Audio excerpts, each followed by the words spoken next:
What up, everybody? Man, we just getting started, yo. So just let a few more people roll in. I'm finishing up dinner. You know what I mean? So give me a second while we got everybody rolling in. Mm. Oh, I made some Philly cheesesteaks tonight. Yeah. Turn this do not disturb on.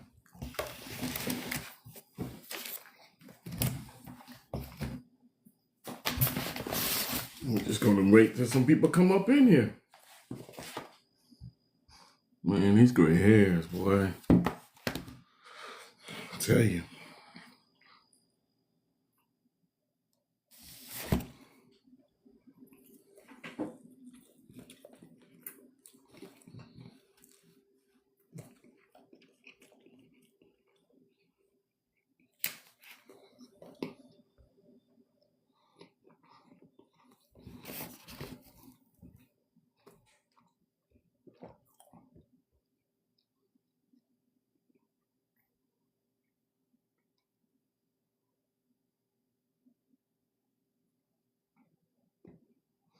Man, we had a dope little panel last night, y'all. It was it was dope. It was dope.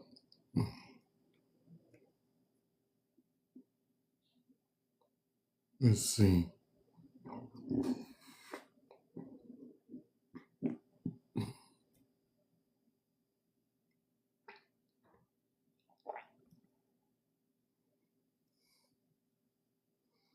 Just sending this out to some folks. Momentarily, guys. Momentarily.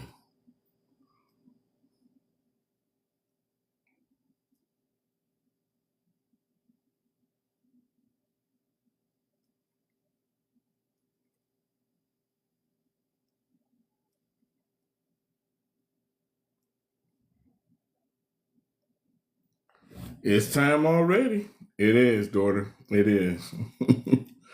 As I'm sitting here trying to finish up dinner. J Mac, what's good?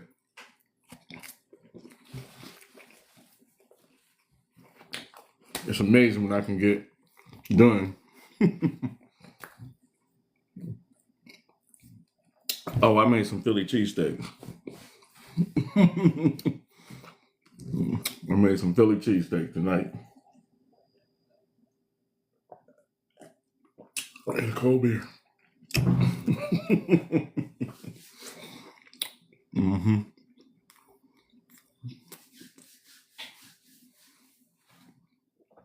Overnight it? Yeah, I got you. Plain empty. You know, you always could just come on here. Got you. Got you. I got something on my screen. I thought it was me. um, Man, how's everybody day been? PT Tay. There you go, my PT Tay. What's going on, girl? You good tonight? Man, chilling, man. Hey, y'all know what to do. Grab that Daily Heart Me up there at the top. Like and share. Like and share. All right. Got pops on it. That's what's up. Man, that's what's up. All right. Cool, cool, cool. Let me send this out to a few more people. Make sure you guys are liking, sharing, grabbing that Daily Heart Me, man. We got a good topic for tonight. Oh man, tell you missed it last night, man. We ran like 2.5 hours. It was crazy. Everybody was on that one talking about the topic last night was can you love someone and still cheat? You missed that one last night.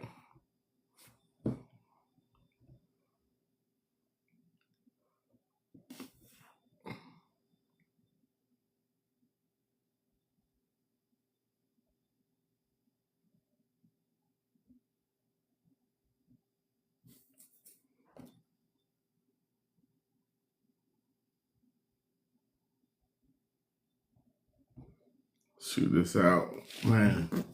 Yeah, it was dope last night. So we're gonna let some more people come in, man. Um, it was good. Thank you for the heartbeat, daughter. Appreciate you. Yeah.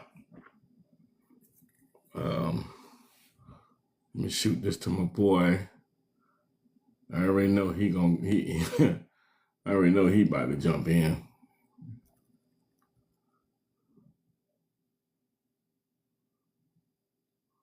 Oh man. Yeah, we got a good topic for tonight.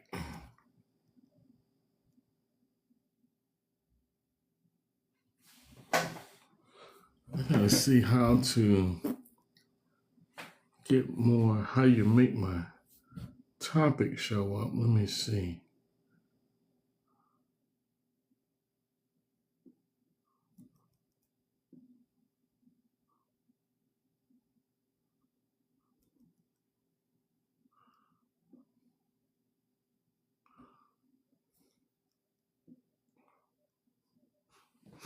That's the topic for tonight. I just pinned it.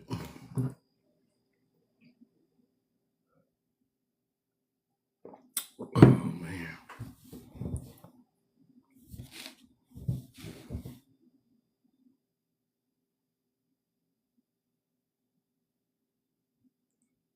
How's everybody's day been? Anything new? Where your mom at? Let me text your mama.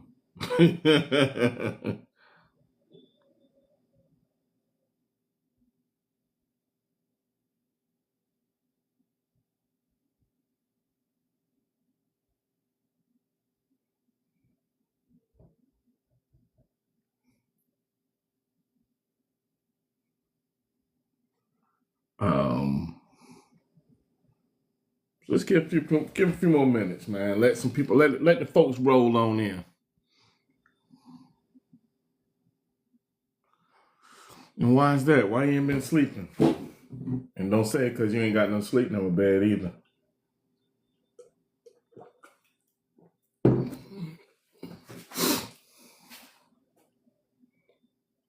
You know, there's some other folks on here I've been trying to get a sleep number bed. And I ain't talking about Tay either.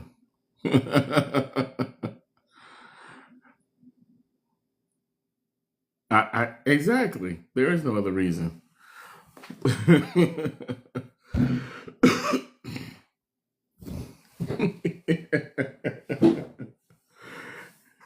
Time to tell J Max you need to go and get a sleep number bed. Once you get one, I'm telling you, it's done.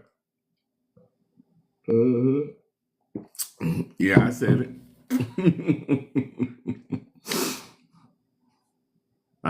Look at my beautiful wife. She done joined.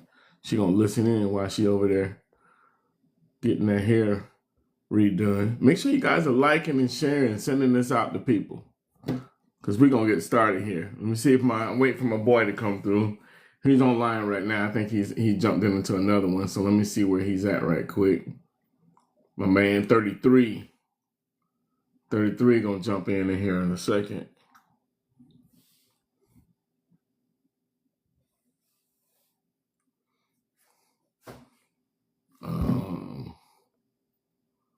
Let's see.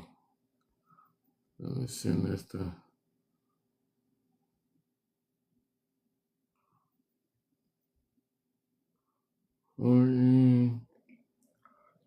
Let's see.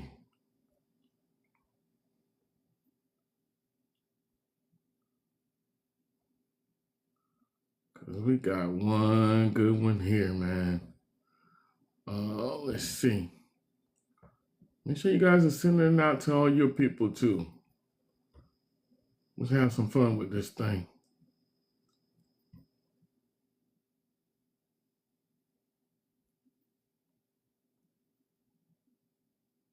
There go my girl, E. E is in here. E in the house.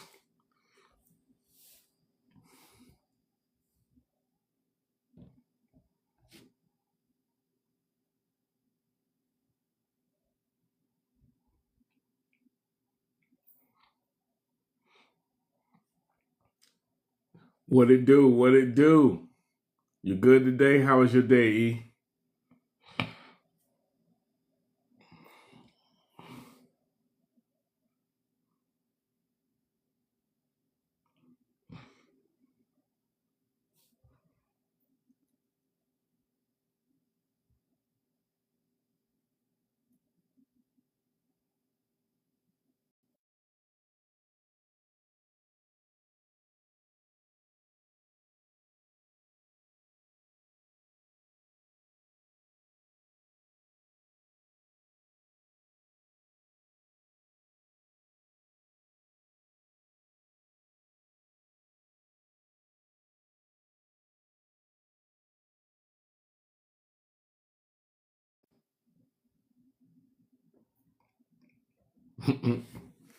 Man, it was good, man. I had like a bunch of appointments.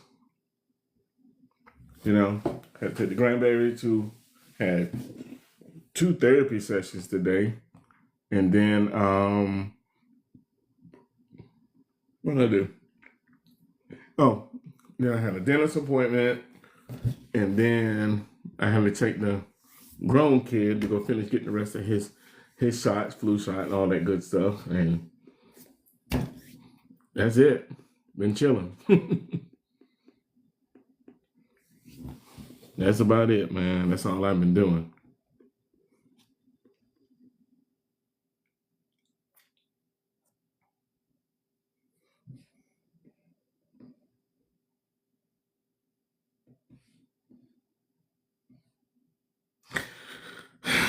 Yeah, my days have gotten really busy lately. Um, I know it'll slow down at some point. Um, you know, it's just been busy. That's all I can really say. I've been busy, man. Um, but it's all good. It's definitely good. Oh, I just got a pizza slice. Did you see the message I sent you? Oh, word. No, I didn't see that. I got it. Look, when I missed a message from you? Nah, I didn't see it if I had the rep. Oh, wow. Are you serious? Oh, man. That's crazy. Yeah, I'm gonna have to do some research on that. Let me see what that's about. Yo. Yeah. Oh, yeah, yeah, yeah. For that oh, yeah, yeah, yeah. Okay. Yeah, I'm gonna have to look at that, man. That's crazy though.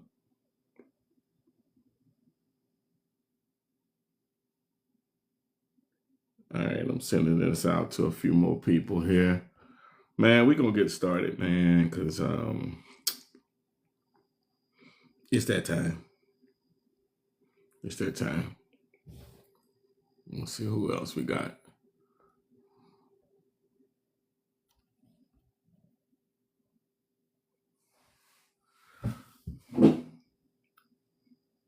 Um, what is it? 7:16. 2 minutes. That's what we got. 2 minute warning, and then we're gonna push.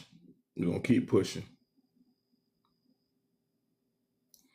I was about to send this to somebody.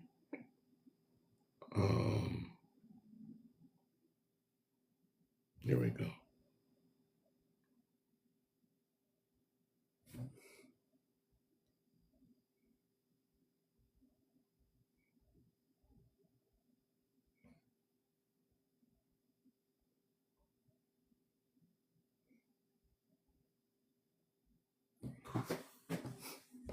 All right. So the topic for tonight, I pinned it on here. I don't know if my pins are still there, but how long does it take to know you found the one? Okay, that's cool. We'll be on here for a second. Let me see if my sis is busy. Peachy Tay, you busy? You got are you in are you free? Let me see. Let me see if Peachy Tay free. If you're free, you know what I'm saying, jump on the screen. If not, I understand. You know how it goes sometimes. You can join? All right. I'm going to shoot you the invite. All right. I just sent you it. See what my sis doing, man. This is my sis, man. Like, yeah. What up, sis? What up, bro? Hey, man. Everything and nothing. Put my lipstick on tonight. Oh, you got that lipstick on tonight, girl? I Hey, ain't put it on tonight. I just got off the road. all right. Hey, I got my boy 33 big guy on. 33. What's good, brother? What's happening? What's happening? What's happening? Man, shit, everything Hello, and nothing, man. Miss Peachy T. Shit, everything and nothing, man. Miss Peachy T. Sorry about that. Where you at today, brother? I heard that. Where you at today, brother? Oh man, I'm about to be in Alabama here in a minute. Oh, okay. You over there heading in the Roll Tide Pulled over country. for the night. Okay. Roll Tide. Hey. Yeah, Roll Tide. Hey, let me not. Hey, there y'all go. Yep. Hey, Look, hold on, wait. I got an Auburn Tiger fan in the house. I got an Auburn Tiger fan in the house. I got Uh-oh. All right, hold up. I'm getting an echo. Uh-oh. Let me see if I mute myself. Yeah, it's probably me. Or is it you? Shake your head yes or no if it's you.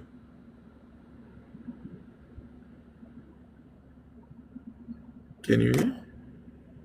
Yeah, I can hear you. Peachy T. Yeah, What's up? Is there still an echo? What's up? I was trying to see who the echo was, me or Brother Marlon. Hold up. It's me. Let me get off Wi-Fi. Hold up. It's me. Let me get off Wi-Fi. There they go. Talking about Roll Tide. Look Lady E, how are you this evening, love? How are you? Am I still echoing, Marlon?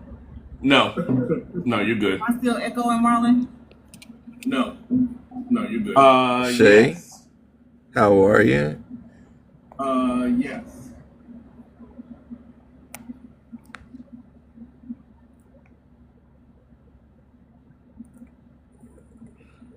Mute yourself for a second, Tay. Let me see. Okay, she went off and came back in. She's gonna come back in. Mute yourself for a second, Tay. Let me see. Okay, she went off.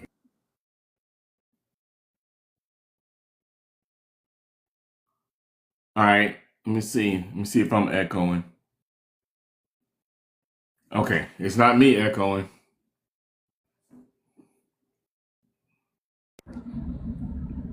Did it come back? Let me see. Nope. Let me see. Yep. It's you 33. Oh no. Nope. Yep. It's you 33. Okay. Let me put this headset on real quick.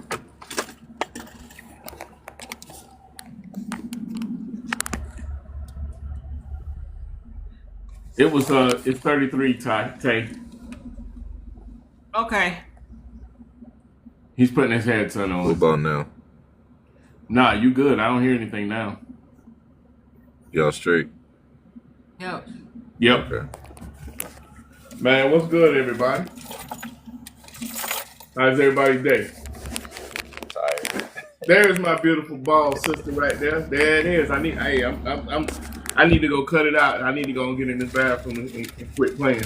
There go my handsome bald brothers with the beard. My glasses ain't matching tonight, bro. Oh, do I need to go switch up? I was gonna say, do I need to go get my black glasses? Hey, look, we can switch. I'll go switch it up. I'll go grab them other one. Nah, it's all good, bro. It's all good. You see your niece in there? I see her. My niece said happy birthday to me too. She remembered me, unlike her dad. But it's okay. You call me later. It's okay. Hey, look. Happy birthday. Happy birthday. We're going to give you the black radio version. Happy birthday to you. Happy birthday to you. Happy birthday. I appreciate y'all.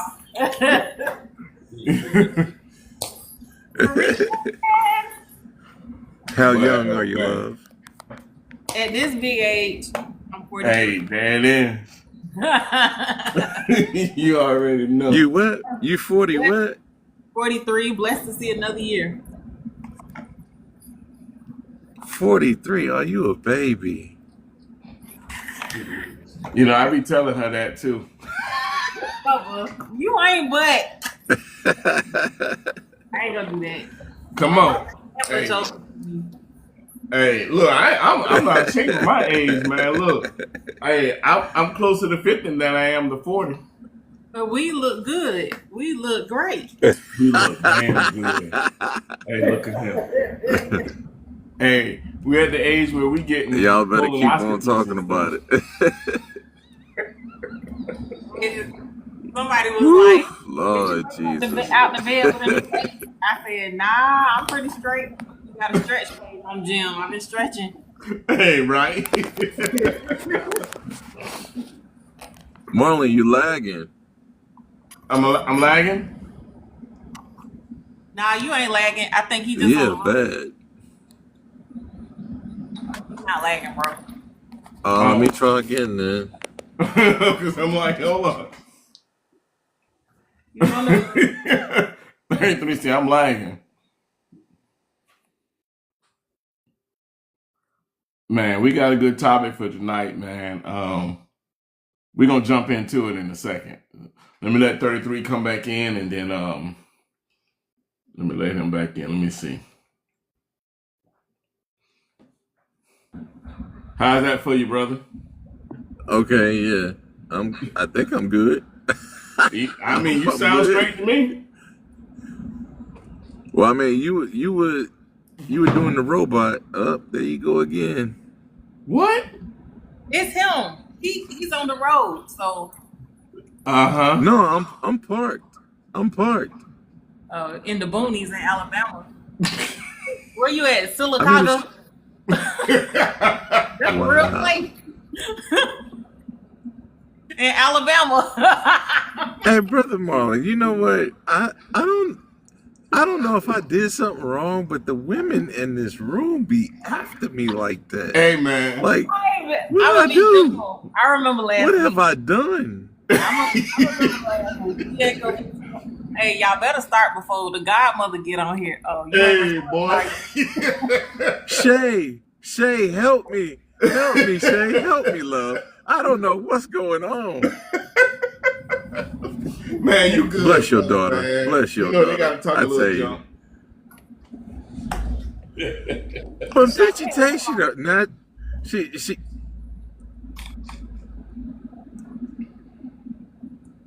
Oh, I'm man. done. I can't. Well, hey, I don't know how much help you're going to get from Shay, because that's my daughter, so I don't know how much help you're going to get from her. That's my daughter. Wait, I know. She'll help you out, though. She got you back. Because she told you, she was like, hey, Mr. 33 earlier. Hey, Yeah. appreciate that heart me. Appreciate the heart me, Lady E. Yeah, make sure everybody's grabbing those heart me's up at the top, man. Liking and share. But we're going to get started, though, man.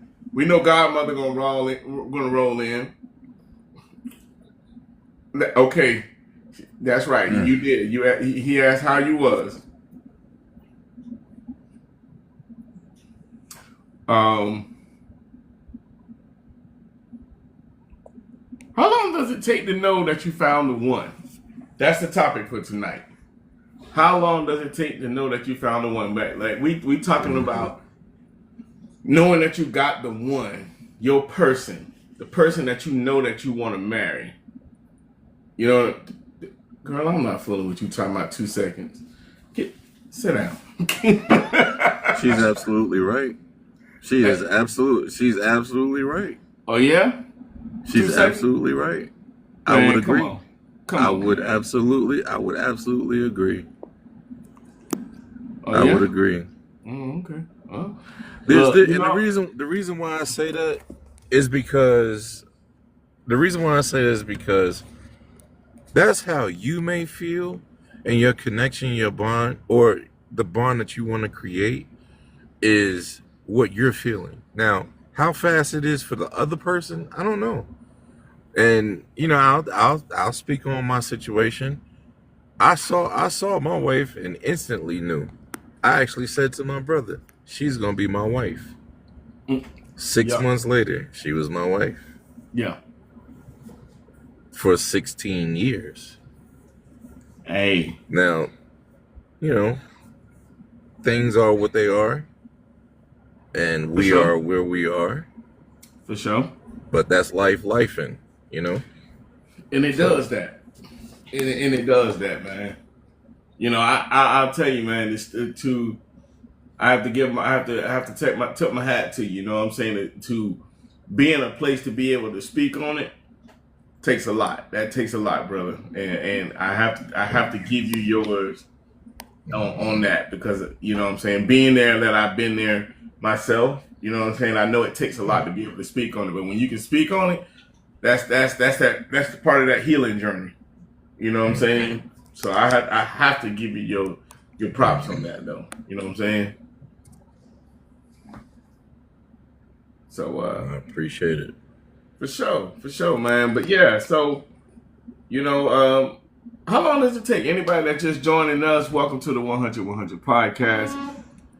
Topic for tonight: how long does it take to know that you found the one? Like when you know you found the one and you want to get married. Um, I always break these things down, and I always got a different angle. I'm not going to be the normal. As I say, I'm not a therapist. I'm just a guy who's been through some things. Um, the timeline question. Here's the timeline question. Um,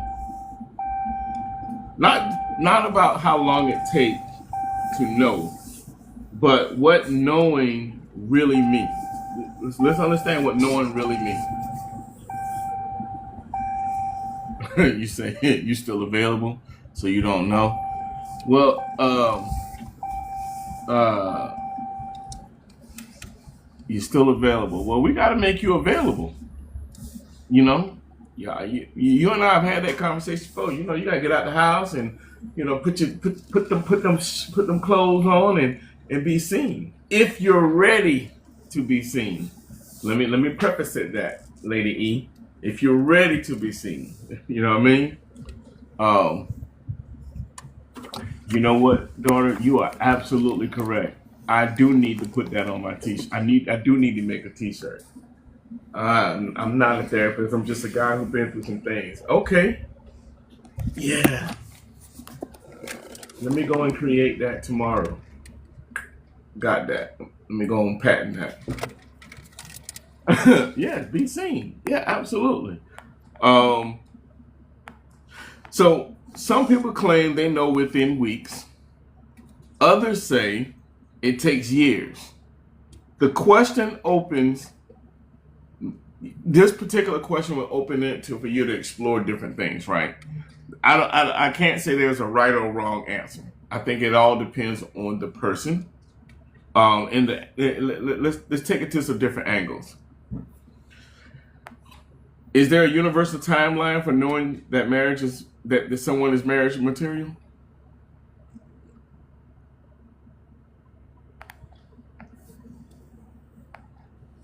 You said, is there a universal timeline? Yeah. Is there a universal timeline for knowing someone is marriage material?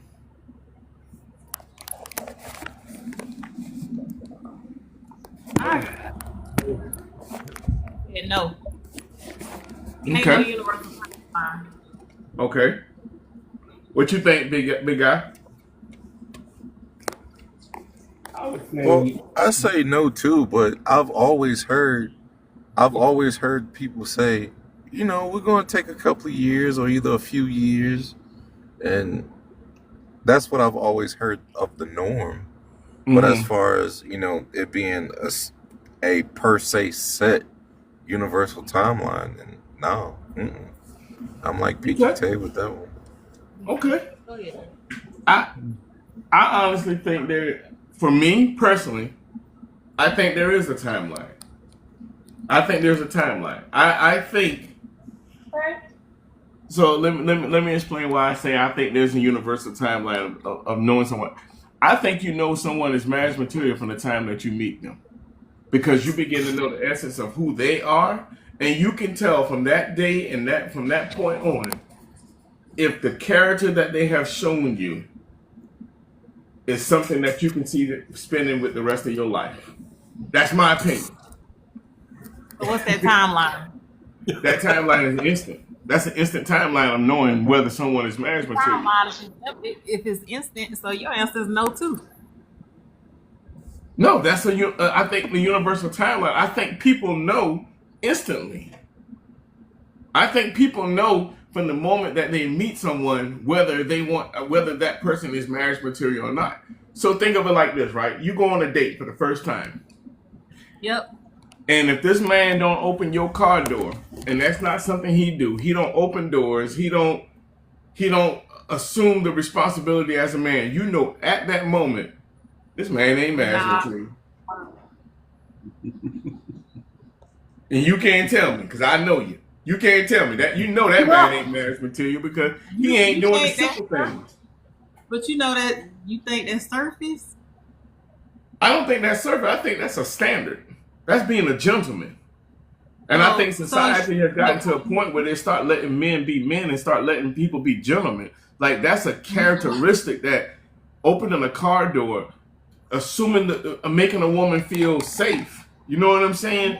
That those are just. I mean, walking down the sidewalk. Those are little things, and I'm only speaking from a man's perspective. You know what I'm saying? Like if I'm walking down the sidewalk, I know I need to be walking towards traffic. Those are little things.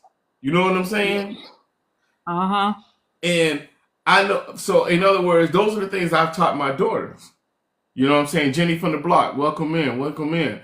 Like those are the things I taught my daughters. Like if this man ain't opening your car doors, if this man ain't, and I ain't talking about paying for your dinner, because I can care less about that, because the thing I've always taught mine was make sure you have yours. So that you ain't gotta worry about whether this man gonna pay or not. Make sure you have that's that. That's being a man. He's supposed to be a provider. So on the first day, what I'm saying is, don't get caught in a situation where you know what I'm saying. Don't get caught in a situation. Make sure you still have yours covered. You feel what I'm saying? Yeah. I'm with you. You know what I'm saying? So I mean, like, if he's not opening car doors, if he's not being a gentleman, I need him to be a gentleman. Because I mean, first off, I was a gentleman. You know what I'm saying? I was a gentleman. So I'm the man that taught you what you should be looking for. Now, of course, we know. I mean, at the end of the day, we know our kids are always they're gonna go whichever route they want to go. But at the end of the day, I can sit back and I can confidently say that I have displayed the type of man that I will hope that they will go for. You know what I'm saying? And everybody got to make their own path. Everybody got to make their own Marlon. What's up? They were also we talk about first dates and men bringing flowers and such, and as I said yesterday, I absolutely agree. I agree 100%. Chivalry is not dead on my side. You know what I'm saying? Yeah. It should always be so. But I also want to say that there were times when there were first meetings, and the woman will cook a meal and invite the man. Yes. And feed him. Yes. I mean, there's plenty of that. There was plenty of that. That's no more. Now, if we talk about stuff falling off and falling by the wayside, you don't even hear about that anymore. Why are you looking like that, PGT? Why are you looking like that? I'm just saying. I'm being for real though. That's still around. That's why I'm laughing, because I know. I mean, back even when I was in my again, I did not say that y'all don't cook. I said that on first dates. How many first dates a female will say, I'm lagging like a mug. In the Atlanta area, and the first date is a test kitchen and they cook. You don't have to necessarily have them at your house. I don't know where I live in my head. This is that, because the world is crazy, first of all. But the first date, Yes, there's been plenty of times where my friends have cooked for a guy or had him join them in cooking, go to a safe place like a test kitchen in whatever area. I mean, look, I've had it where when I had my own place, when I was single, I've had women come to my house and cook for me as a way of saying, okay, I'm gonna see where you at. Let me see. First off, I knew what they were doing. They were trying to see how I'm living. You know, how my crib looked like. You know, whether it looked like a bachelor pad or did it have a little, a little character to it. And they say, hey, look, I need you to go to the store and get this, and this, and I'm gonna cook that. And I'm cool with that. You know what I'm saying? I don't know, man. I mean, those are all parts of knowing. Like for me, for a woman to come and say, if she can cook, you know what I'm saying. If a woman says, "Hey, I want to come and I want to cook for you," yo, marriage material. That alone tells me you want to be a wife, just for that little thing.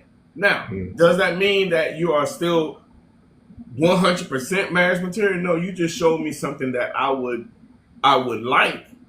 You know what I'm saying? But it doesn't necessarily mean that that's going to mean that you're completely the whole complete package of marriage material. That's an essence of it. You know what I'm saying?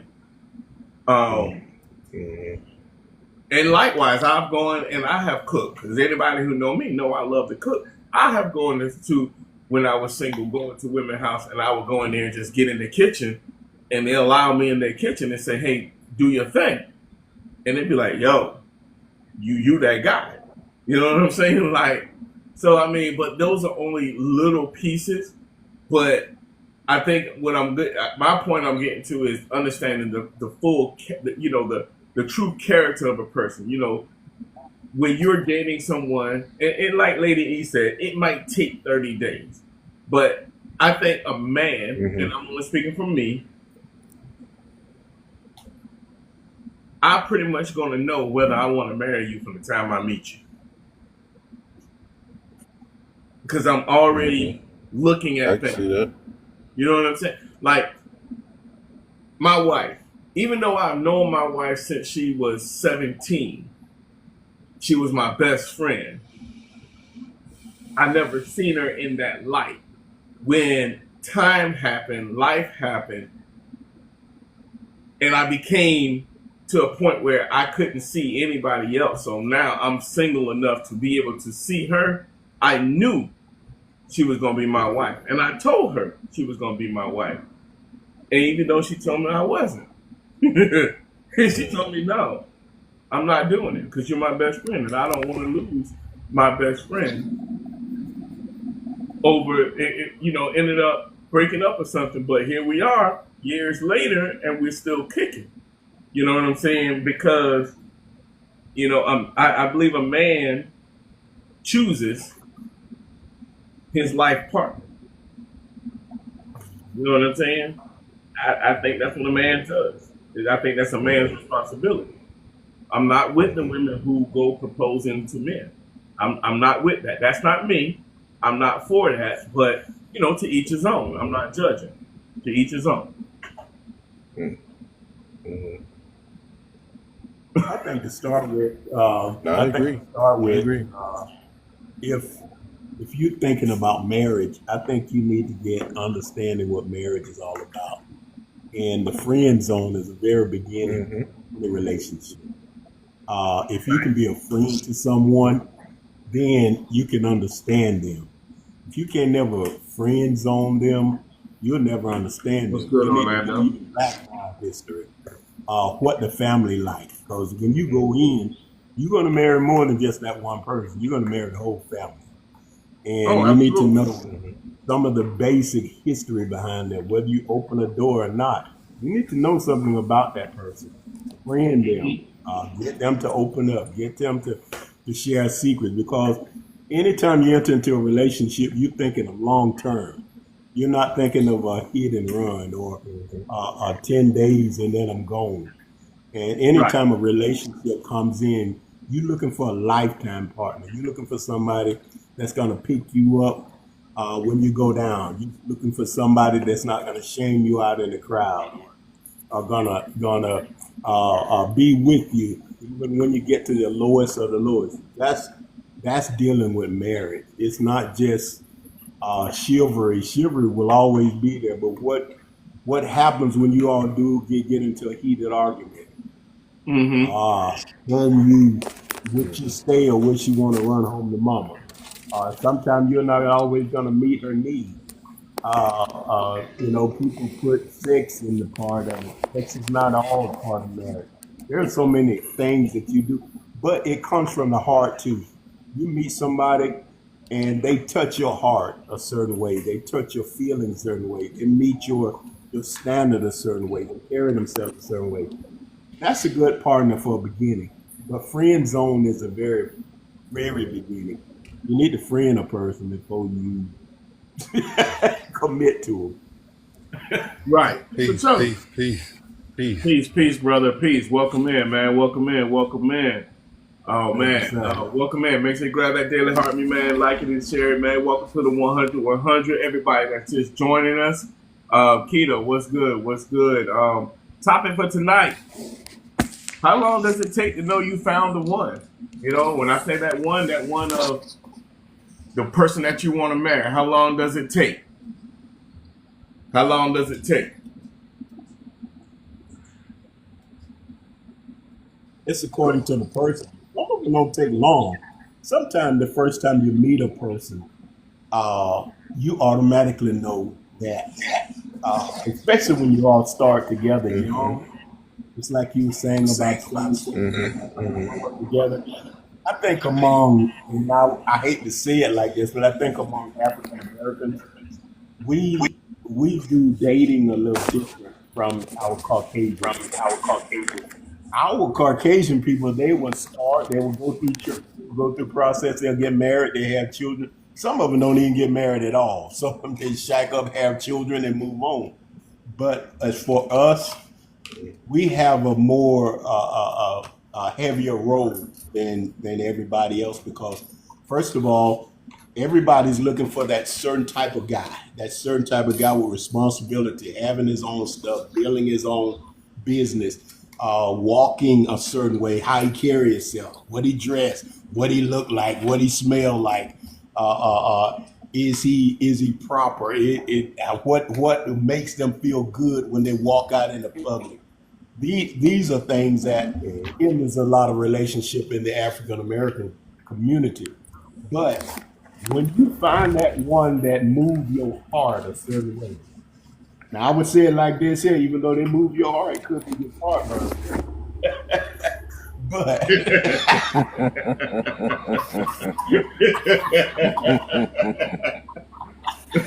yeah. When they move your heart a certain way, do some research. Find out what their parents like. Find out was their mama was a player. Was their dad just one of them in and outs? Is any type of situation, relationship, short term, long term? I would say that's a good beginning too, because just like you feel a certain way about somebody, it doesn't necessarily mean that they're going to be there for life. And I'm back. Yo, hey, I'm with you, brother. I'm with you, man. I understand that. Who else got something they want to drop on that one?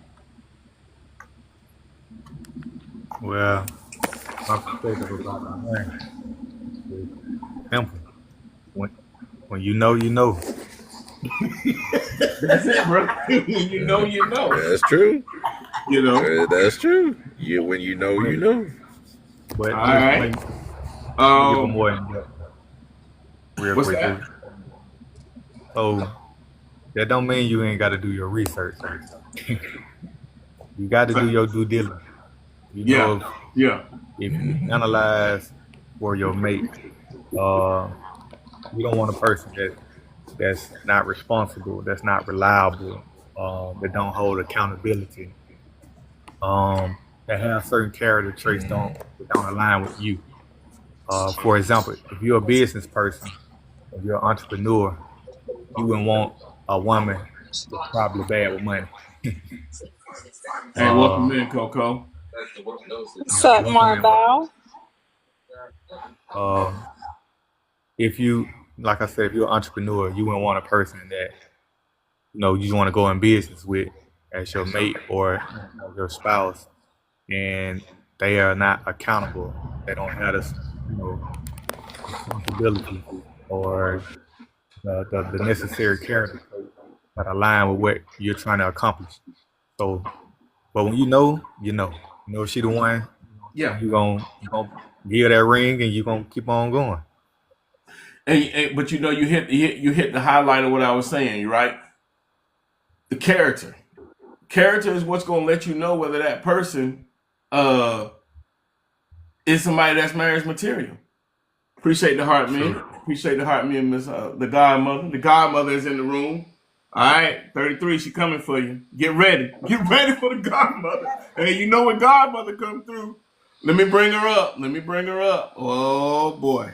Godmother about to I'm scared now. I may need to exit the chat.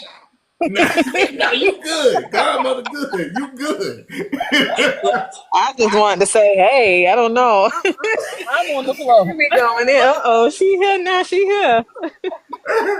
Hey, Godmother be keeping it real, man. Look.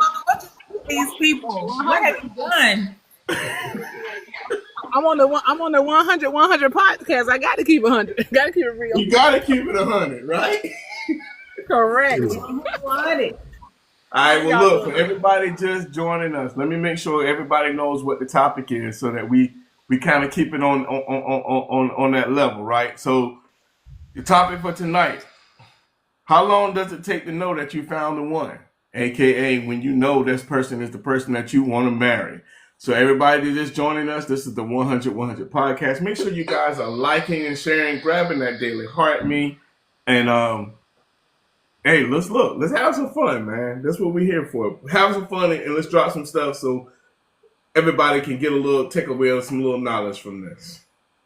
So Marlon, I know you guys, when do you know when you done found the one? So my question is, the guy said, oh my gosh, where have you been all my life? And you my wife and this, that, and the other. And then the wife part don't ever come and the female looking at them sideways. Like, you said it. I can't ask you because I'm not going to ask no man to marry me. He got to want me because that way I know that he's in it for real. If a female asks a man, he going to still do what he wants because he's going to ask. That's just my personal opinion. But y'all keep saying, how do you know when you know? Well, tell us when you know. And after you say it, is that really when you know? So for me personally, when I meet a woman, there are things that she's going to do, and of course, everybody puts on their best when they meet somebody. But a lot of times, when you're able to have a discernment and you can look through certain things, you begin to say, you know what? I see a lot of the characteristics of this person, and the characteristics of this person is something that is in alignment with the things that are important for me and the things that I like. Things that I can see myself wanting to have with someone. I think those are things that you can almost like dang near instantly see in a person. Now, does that mean that that person will end up being your forever person? No, but I think everybody, and maybe I'm just a little biased on people or I like people too much, I think everybody carries that characteristic. You know what I'm saying? And when they have that characteristic, and it aligns with what you want, I think you can say at that point, man, you wife material. You know, like I see people online, for example. I see people online on social media, and they'll see somebody in the kitchen cooking, somebody doing something, whatever, and they'll say, oh yeah, she wife material. But I also see people going with somebody who half naked and go, oh yeah, she wife material. I think it matters for the person of what's important to them to know whether you know this person is that person. I was going to say that, and I'm not a dude, obviously, but I was going to say that when wife material again or husband material, everybody don't want the same thing. But I think the mistake that, like I said, a lot of women make is that whenever a man gives them a compliment, they open up the whole candy dish to him, and that's the issue. You still have to allow him to be able to show. Because when he's showing up with a certain way for you, and especially the way that you desire, maybe things you didn't even realize you needed on a consistent basis, and it's at least 90 days. I mean, that's the whole thing. A lot of times it's a couple of weeks or maybe a month, and y'all done gave it all up. But you gotta just literally just play it out. You know what I'm saying? Just let it play. Watch how he act. Watch how he acts when he's happy. Watch how he acts when he's stressed, when he's mad, when he don't, you know what I'm saying? Just watch how he do, instead of just going so busy trying to constantly, audition, be who you naturally are. Then it's easier. Either he wants you or he don't, because there ain't but one person out there for you. Everything else is just practice. You know what I'm saying? So a lot of times people try to find a guy or a girl and then try to judge their self-worth on whether he wants you, but that does not mean anything. That just means that give yourself some time, let him chase. Let him stay in his masculine role. You stay in your feminine role and watch how that works. And then you will know. You're not waiting on him to tell you, because he's going to tell you. Because when men get serious, they going to claim you. They going to let everybody know, yo, this is my girl. And he going to start talking about marriage. You ain't got to be like, well, I'm just waiting because y'all over here, y'all freak nasty and stuff. Don't do all that. Hold tight. You know what I'm saying? Because that's husband privileges. You can tease him, you can flirt with him, but don't give him everything. That just ain't gonna work. Boy, y'all hear Godmother. Hey, y'all heard Random bar. She ran a whole I hear God, Mama. I'm not that disciplined though. Well, and that's the My thing. husband got it on date number 2. I can say that now. Let's be married. And don't get me wrong, and sometimes that works. And sometimes I tell people, like, it's not a thing about just get married, which is a blessing. Because I mean, I know a girl that she did the same thing too. Her husband got the first night, and they stayed together for I think like 17 years, but now they're heading for a divorce and they're not happy. So the other thing, as I'm saying, is not to say what it will or what it won't. Sometimes it just works, and then sometimes it just don't, and it depends on what the man himself is looking for. 100% agree. Yeah, no doubt. So what you got? But I thought about something when she was saying men are automatically, they are hunters by nature. They go in with certain motives anyway. And if a woman flirt with him a certain way, he opens up. I mean, he's going in for the sex. The bottom line, he's going to go in for the sex. But at the same time, that woman has a built-in intuition. She knows what that man is all about. She knows the difference between a good man and a player. Seen too many of them. But the thing of it is he's good, is he responsible enough to carry you, to pick you up, not just to make you feel happy, but to make you feel secure, make you feel like he's responsible for the things of the household. He might be a 20% man, but does he take that 20% that he's doing and make that household feel safe and secure? Will he stand in awe? Even when things get heated, will he be the peacemaker of that house and say, baby, listen, we've gone too far. Let's calm down. Let's take a breather. We may have to go outside and walk around for a minute, come back in, discuss it, sit things down. And the second thing is, you can tell, because see, one thing about men, they say one thing, but they'll do something else too. They'll switch on you just like everybody. Because anytime this life teaches us so many different directions of life itself. So if I'm going to go one way in life, I need to stick with that from the beginning to the end. I heard somebody say it like this here. True love has no reason. If I go in it with a reason, I'm expecting that reason to be carried out. My reasons carry expectation. My expectations, if they are not met, they lead to disappointment. Disappointment leads to divorce. And this is why we're having so many divorces today, because everybody going into a relationship with certain expectations. If you can't meet that, then I don't want you. But at the same time, why think about it? Consider getting married if you can't meet that expectation. That expectation, listen, it doesn't necessarily have to be. You love that person unconditional, whether they're able to do it or not do it. whether they're able to meet that need or not meet that need. When you're bonding together that way, starting a relationship off right, it'll work every time. Thank you. I'm back out.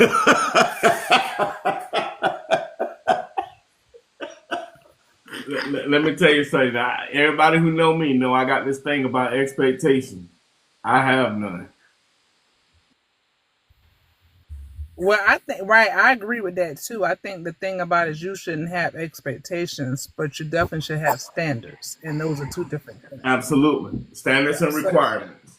We do now. Even when I don't know who this is, and he was just talking just now, but he was saying about that he could be the 20, the man may be a 20%er, but if he goes and he exhibits those types of behaviors, that already gives him an advantage right then.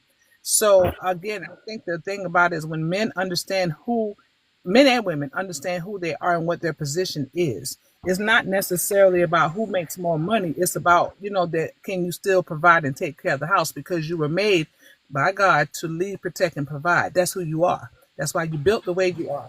That's what you're supposed to do. If you find a woman for whatever reason and you're not what it needs to be, then step your game up. It trips me out how people want to be comfortable underachieving. No, step it up, because he gave you a commandment. But when he has that and those types of characteristics, that's going to give him 80% right there off the bat, because most times most men don't think that way, and men do mature slower than women, so their behavior is a little bit different. But you do have to, love don't just conquer all. People say it does, but it doesn't, because sometimes it's the way you show up, but it's the expectations. I do agree we shouldn't have them. But at the end of the day, when you got somebody who, you expect when you get married to get into more committed relationship, but marriage, you expect monogamy, right? But if he's saying, I'm just a man, I got high, whatever, then does that work?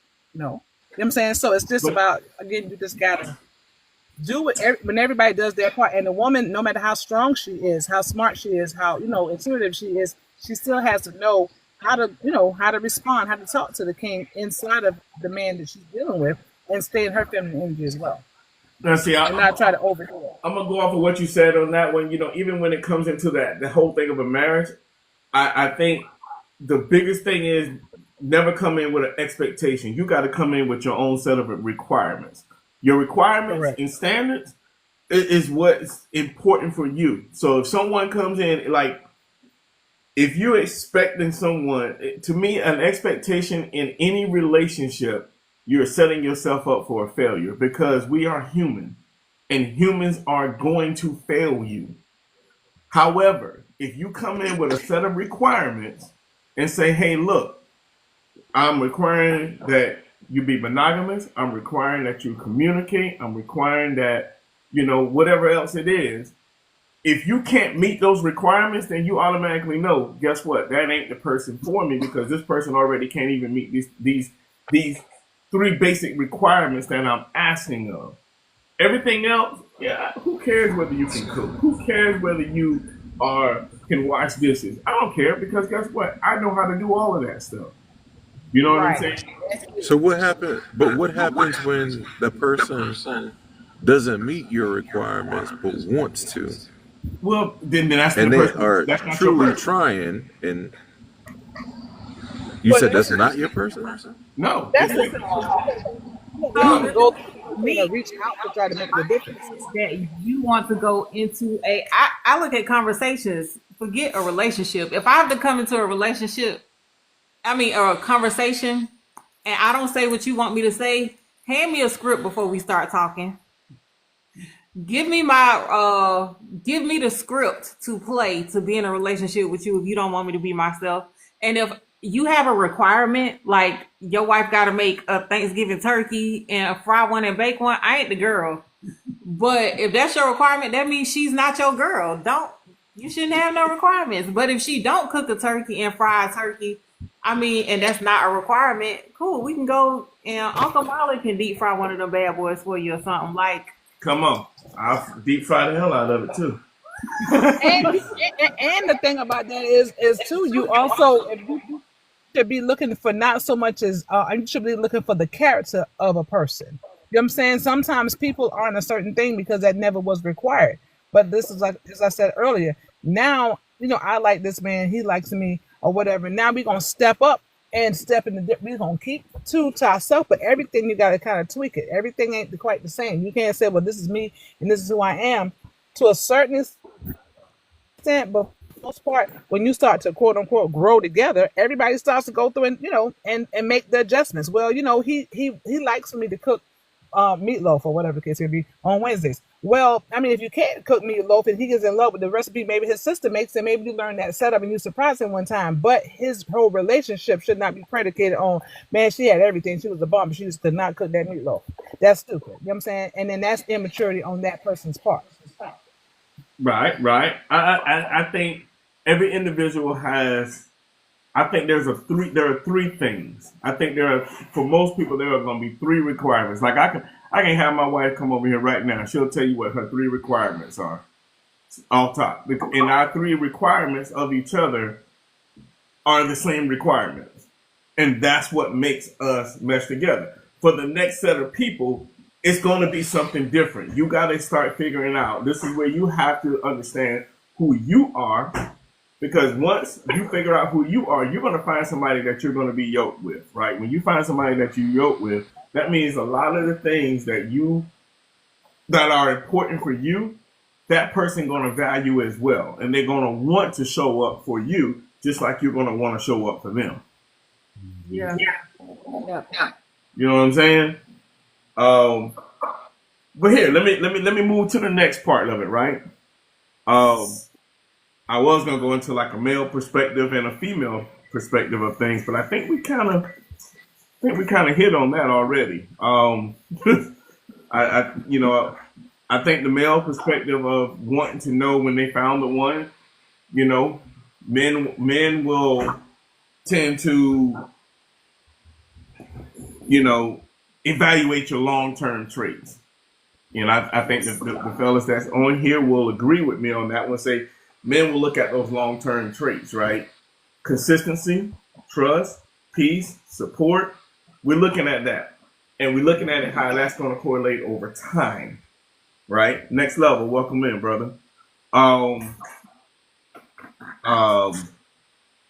most men, it's going to be financial stability and the purpose.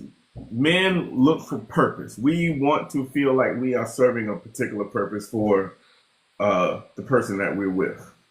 We're all about fulfillment. We want to make sure that we are feeling valued. We want to make sure that we are feeling important. We want to make sure that, when we step in, we just want to be appreciated.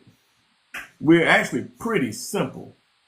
Most times we just want to feel appreciated, when we come into a relationship. The worst thing that a man can feel when we come into a relationship, knowing that, if we're doing X, Y, Z or whatever, that we're not appreciated for what we're doing. I don't know, the fellas, that's how I feel. What do you guys think? I think that's correct. The number one factor of a man is respect. If he can, because one thing about a man, if he love a woman, he gonna love that woman from the heart.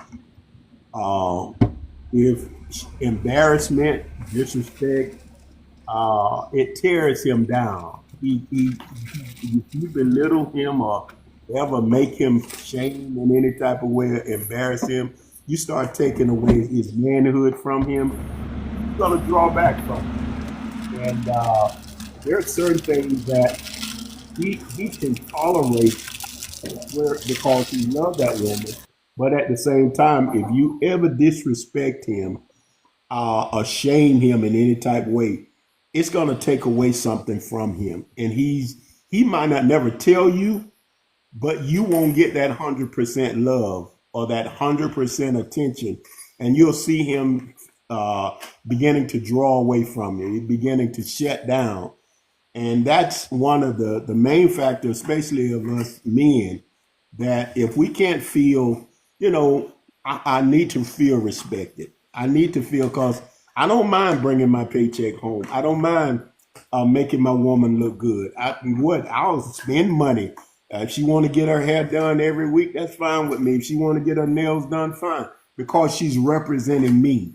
But when I get ready to step out too, I want to look good for her. I want to have her attention. I want to make sure that both of us are connected in the right way, so that when we do step out, or no matter what, I'm going to respect you. I'm going to honor you. I'm going to cherish you. Because why? I'm looking to be with you until death. I'm looking to be with you to enjoy the ups, the downs, the good and the bad. I just want a partner to enjoy. It doesn't matter about everything else in life. You don't have to be the greatest gourmet. You can cook me a bologna sandwich and put a piece of cheese on it. I'm satisfied. Hey, man, ain't nothing wrong with no bologna sandwich. That part. Hey, man, ain't no bologna sandwich, little butter on that, man. Come on, man. Don't y'all cook my damn no bologna sandwich.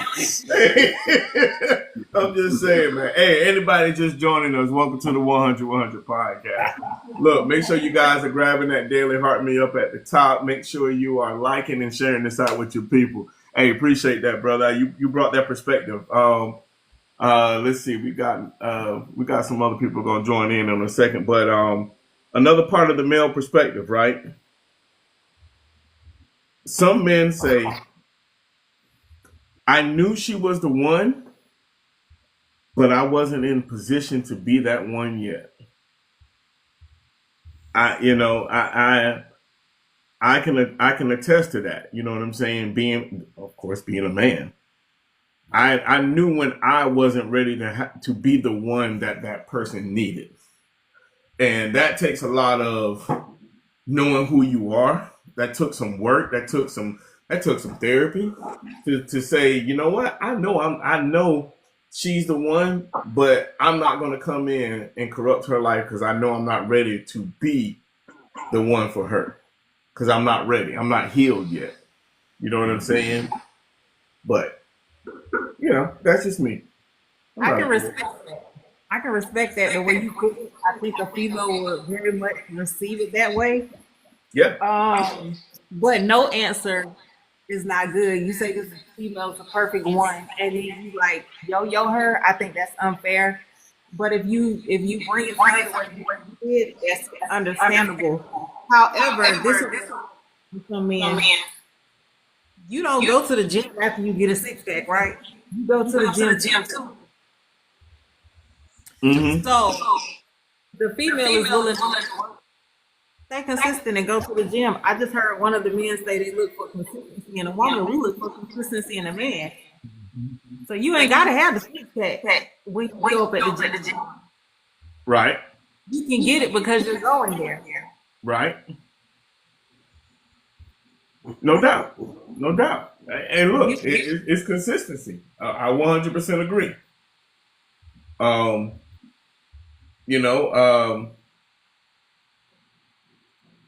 The female perspective.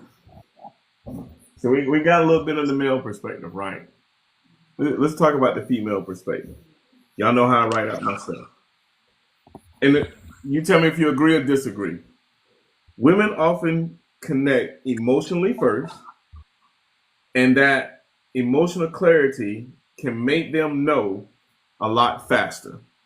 But emotional connection doesn't always mean they want marriage right away. I agree. Okay. Because I am a mother. I nurture relationships. I cultivate them. I see the vision of somebody, and I'm like, okay, let me help you. What I do in business. Mm-hmm. So I can fall in love with that idea and that whole total package, but that don't mean I want to marry you tomorrow. Just like when men say we give ladies a compliment, but that don't mean we trying to hit on you. It's like that with females. We can see a lot of good stuff in you, but bro, we ain't trying to marry you, so you ain't got to try to push us off. We just see some potential, and that is for some women. Connect with potential instead of the actuality of what's going on in that present or the person. Boy, you just said it, that potential. Right, it can be a positive or a negative for a female. But I say that for myself, just because I see your husband material in, I'm not just gonna want to walk down the aisle tomorrow. And you know, I see that a lot. Like females, I love it, but it can be a setup. So, like, you know how the guys will get the family and friends all around and then try to sneak and propose to her, and they cute and they been hanging out, but she don't want to marry you, bro, and she don't want to hurt your feelings. So she says yes in front of everybody, and hopefully she's mature enough to say, okay, I did not want to, you know, make you feel any kind of way, but I ain't ready to get married, and I don't want to marry you. Man, that's kind of like what we talked about last night, man. You know, we was talking about, you know, having emotional maturity. You know what I'm saying? You got to be mature enough to recognize things and say certain things. You know what I'm saying? But you said something though. And that's one of these things I look at that society has done a lot of, and I'm not knocking it because I did it as well, where you know it's a stage that you jump on. You know, you put yourself on this stage, and you got all this pressure behind you that you need to make this some type of moment where I need the world to see that I'm proposing. You know what I'm saying? You know, to each his own. I'm not gonna knock what the next person does. You know, I look at it for myself, and for me personally, I look back at it and I go, you know, for my last marriage, like I did all of this and look where that marriage went. But here it is, I do something completely different where it ain't an audience. It's the people that's actually important, the two people that's actually going to be married, where the proposal happened. And, you know, here I am years later and all of that other stuff didn't matter. You know, again, I'm not knocking anybody who do it. You know what I'm saying? I'm not knocking anybody who has done it. I'm just saying, you know, from my own perspective, you know, like I say, I'm not a therapist. I'm just a guy who's been through some things. You know what I'm saying? I so much emphasis I put on that. You know what I'm saying? But I don't know. But everybody that's just joining us, welcome. This is the 100 podcast. Hottest podcast out here, even though you don't know, but yeah, it is. Topic for tonight. Make sure you guys, well, first off, make sure you guys are grabbing that Daily Heart Me up at the top. You see where my name is at, right over to the right. Grab that Daily Heart Me, join the Heart Me, and then like and share. Those are only instructions. And tap the screen. This is how we get the awareness. The topic for tonight is how long does it take to know that you found the one? And the one, when we say the one that say that you want to get married to, and that could be from a male perspective and a female perspective. What do you guys think, man? We've gone over the male perspective. We've touched on the female perspective. Godmother dropped some knowledge. Coco's dropped some knowledge. 33 dropped some knowledge. Morris dropped some knowledge. Peachy Tane has dropped some knowledge. But let's move on to number 4 of it. The topic again, Jazz. So what's the topic? How long does it take to know you found the one? And when we say the one that you want to marry, how long does it take to say, you know what, this person here exhibits the characteristics that I can say I want to marry this person? That's what you want. That's what we are into tonight. But even getting into that, right? We gotta think about number 4: emotional and practical readiness. I was just gonna say, depends on where you are, and I'm sorry, my phone went dead. Mute yourself. Yeah, I think it depends on where the person is in the stage, because sometimes people want to get married, but they might not be, right at that point because they, maybe they need somebody, or some people just have to be in a relationship with somebody or whatever. It could not be the right for them either. But being able to, I think when you're younger, it may take you longer, but when you get older, it doesn't take you longer because you've been through some stuff. And then when you get to the point and say, okay, I'm gonna stop, pimping and having fun or whatever, and I'm gonna focus, and now I want to be in a relationship. You look at things a certain type of way. So, I think then you become more intentional and you just not kind of browsing. So, and you don't waste time. And so when you find the things, and there's never 100%, right? But if you got 80-20, they'll say, hey, okay, we're gonna rock with this and go from there. Okay. Fair enough. I can get down with that, you know.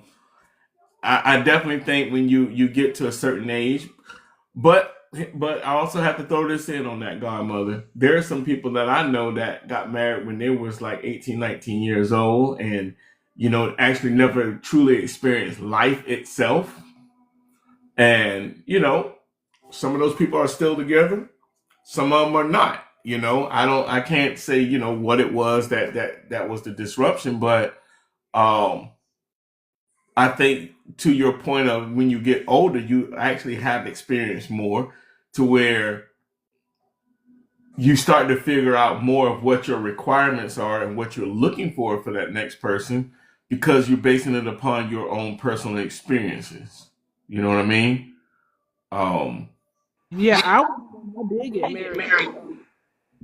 What was I, 18? Yeah, I graduated at 17 and got married at 18. And so the thing with us is that I what I found is that people who have been together that long, they have stories. So there's usually some infidelity, there's usually some this, some that, and then they just, depending on when they got married and their time, you just didn't get divorced. They just, maybe it was the kids and they stuck it out. And then when they was together for so long, they just, kind of either they accepted things, like they accepted each other the way they were, or they grew to appreciate and love one another and have a really, really great marriage. And so I've seen it go both ways. As I said, when I was doing hair, I had a lady would come through and she would get our hair done every single Friday. And she had a standing, it was like, me and Mrs. Jones type thing. She had an appointment like every Friday night, her and this man, they would meet at the hotel room.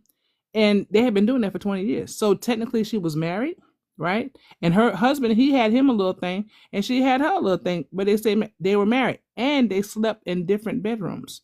But if you ask them how long they've been married for 30-something years. See what I'm saying? But it wasn't, what you call, what we would want to say is marriage, but technically they weren't. Not the traditional style. Hello. Okay. Oh, yeah. Yeah, that was a lot. That was a lot.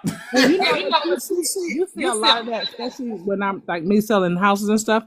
I see that a lot, where this is her bedroom, that's his bedroom. They don't sleep together. They sleep in different rooms. They might say, oh, this person snores so bad, whatever they come up with, but they do that. So a lot of times you see they're married, granted, but what's the pretense of their marriage is kind of the thing, or how they do is just not always what you ideally think and see.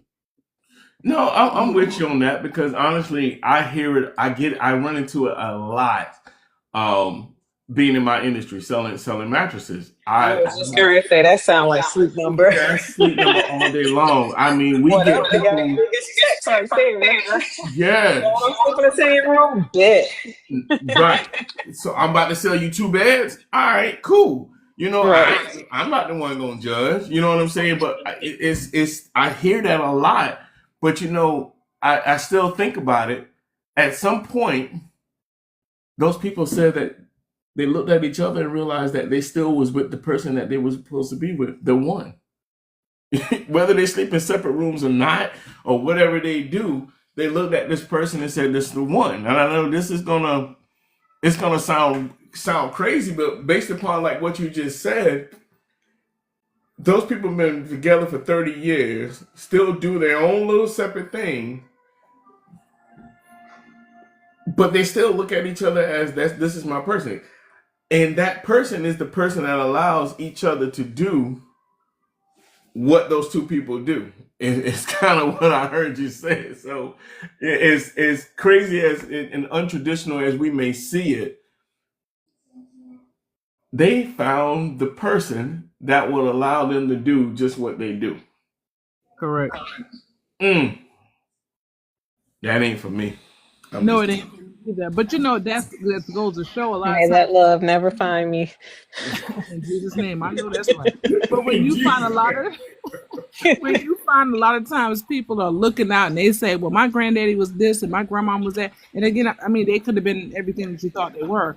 But a lot of times there's, like I said, there's your Bowers and there's the Bowers across town. And you like, oh, I met this, you know what I'm saying? Oh, they ain't your family. And it is, you know what I'm saying? Because granddaddy got two families. And she just stuck and she stayed because that's what marriage was. Like, I'm an outside child. My father was married with 4 kids. You know what I'm saying? So, when his wife found out or whatever, he said it. He just, you love me, you love her. Brought me home with the rest of them, and that was it. So, but they stayed together until death did them part. Not only did he have me as an outside kid, I got 3 other siblings outside, and one of them was from her so-called best friend. But they stayed married. You know what I'm saying? So, again, may that kind of love never find me either, in Jesus' name. But that's what she, that's what she wanted. That's what it was. She just felt like, oh, well, they can do whatever, but I'm the wife. And some people feel that way. Ain't for me, but I'm saying. I was just thinking about what you just said. Just like you said, sometimes it's the upbringing environment. Some people, there because of their surroundings or how they were brought up. It's just like back in the day, some of us would bring, especially when you from the country, the deep country, you see a man would have a wife. He would keep her locked up at the house. That's his wife. But then he would go and frolic and he would find some old loose woman just to be with, have children with. And it doesn't matter because she's been brought up in an environment to stay put, stay in that house. And she's the one that really going to keep everything together. Now you're brought up in a different environment where as both of them are exposed to their surroundings. You got woman and man now they're working, they'll have their careers and whatnot. So they're listening to different things, different opinions of people. And you have to be careful who you listen to because what they say, misery love company. And if you want it to work, you have to work according to how you want your household to be and not how everybody else's household is. Because one thing about influence is a powerful thing and they can make you feel like he's not good enough. He's not giving you this. He's not doing that.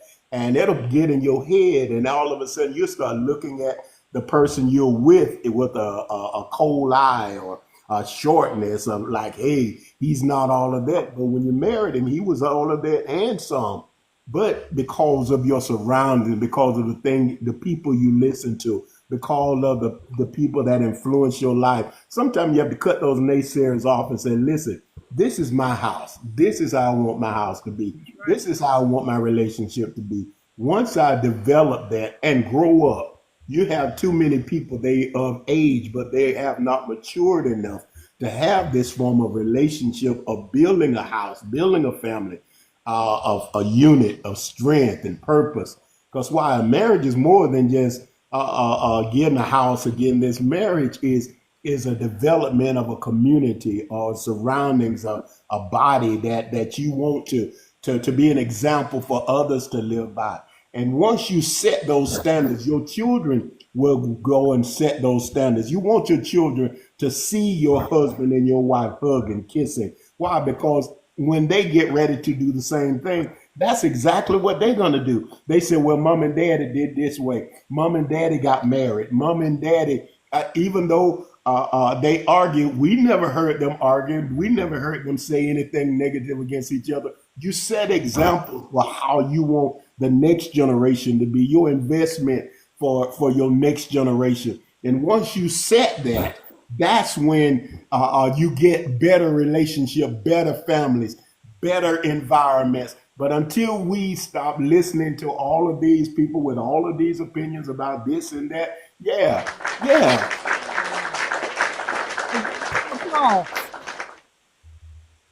That was very well said. I'm trying to tell you. And yeah, he hit it right on there. I mean, 100. Every part of it. Every part of it, yep. Every part of it. That's godmother approved. It is, yeah. Woo! Hey, that's 100 approved. Man, I sat back here like,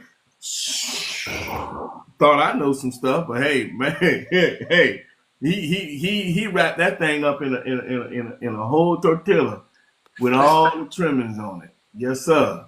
Yes, sir. Man, anybody got anything they want to say on that? Well, technically, that's what I've always said. It's good to hear him as a man because most of the time it's mostly women thing, and then 33, and then now he's and you have more men tonight. But I mean that is 100%. I mean that is 100% how it should be. And again, that's when I think when before Miss Only Him when she was saying about the man that she had, how he was going through and he was talking to the family or whatever, and I said that's the problem. I don't care what's going on in this household. We gonna work this out together, or That's not. right. You know what I'm saying? That's Or right. you're not gonna have no kind of input on what goes on in my house and with my family because that's just not how they go. So yeah, that makes a difference because that's leading, protecting, and providing. You know what I'm So saying? you Here, see, next level. Him and 33 are actual brothers, and he just said our parents have been married for 62 years. Woo! 62 years. long time. Come on. 62 years. I ain't even been on this earth 62 years. You either. And they were always affectionate. And some things, I mean, and maybe that was the case too. And I mean, obviously, I don't know, maybe so and maybe not. I mean, whatever went on, before, but it's good. Like I said, like a lot of times you find the one as Peter was saying about they keep them in the house and then they go out and do whatever. But even when they were so-called kept in the house, a lot of times they had other, the man came to them because they knew where, you know what I'm saying? They knew where the man was. So it's still the same thing. But it's the mindset that now we've gotten past all this other stuff and everything was, young in our pants or whatever. And now we just we love one another. And we appreciate one another. And we can accept whatever. And, no matter what, we are going to stay together. Because at this age, who wants to start over? I mean, whatever their conversations are. They stay. That's good. That's great. Yeah, that's real good. I mean, that was on point. Whew, man. Man. Let me. So my next point, right? When love meets readiness. So think of it like this. This is an intersection where most relationships either grow into marriage or drift apart. All right. But both partners have to align emotionally and practically. That being practical in a relationship is very important. Of course, being emotional in a relationship is very important.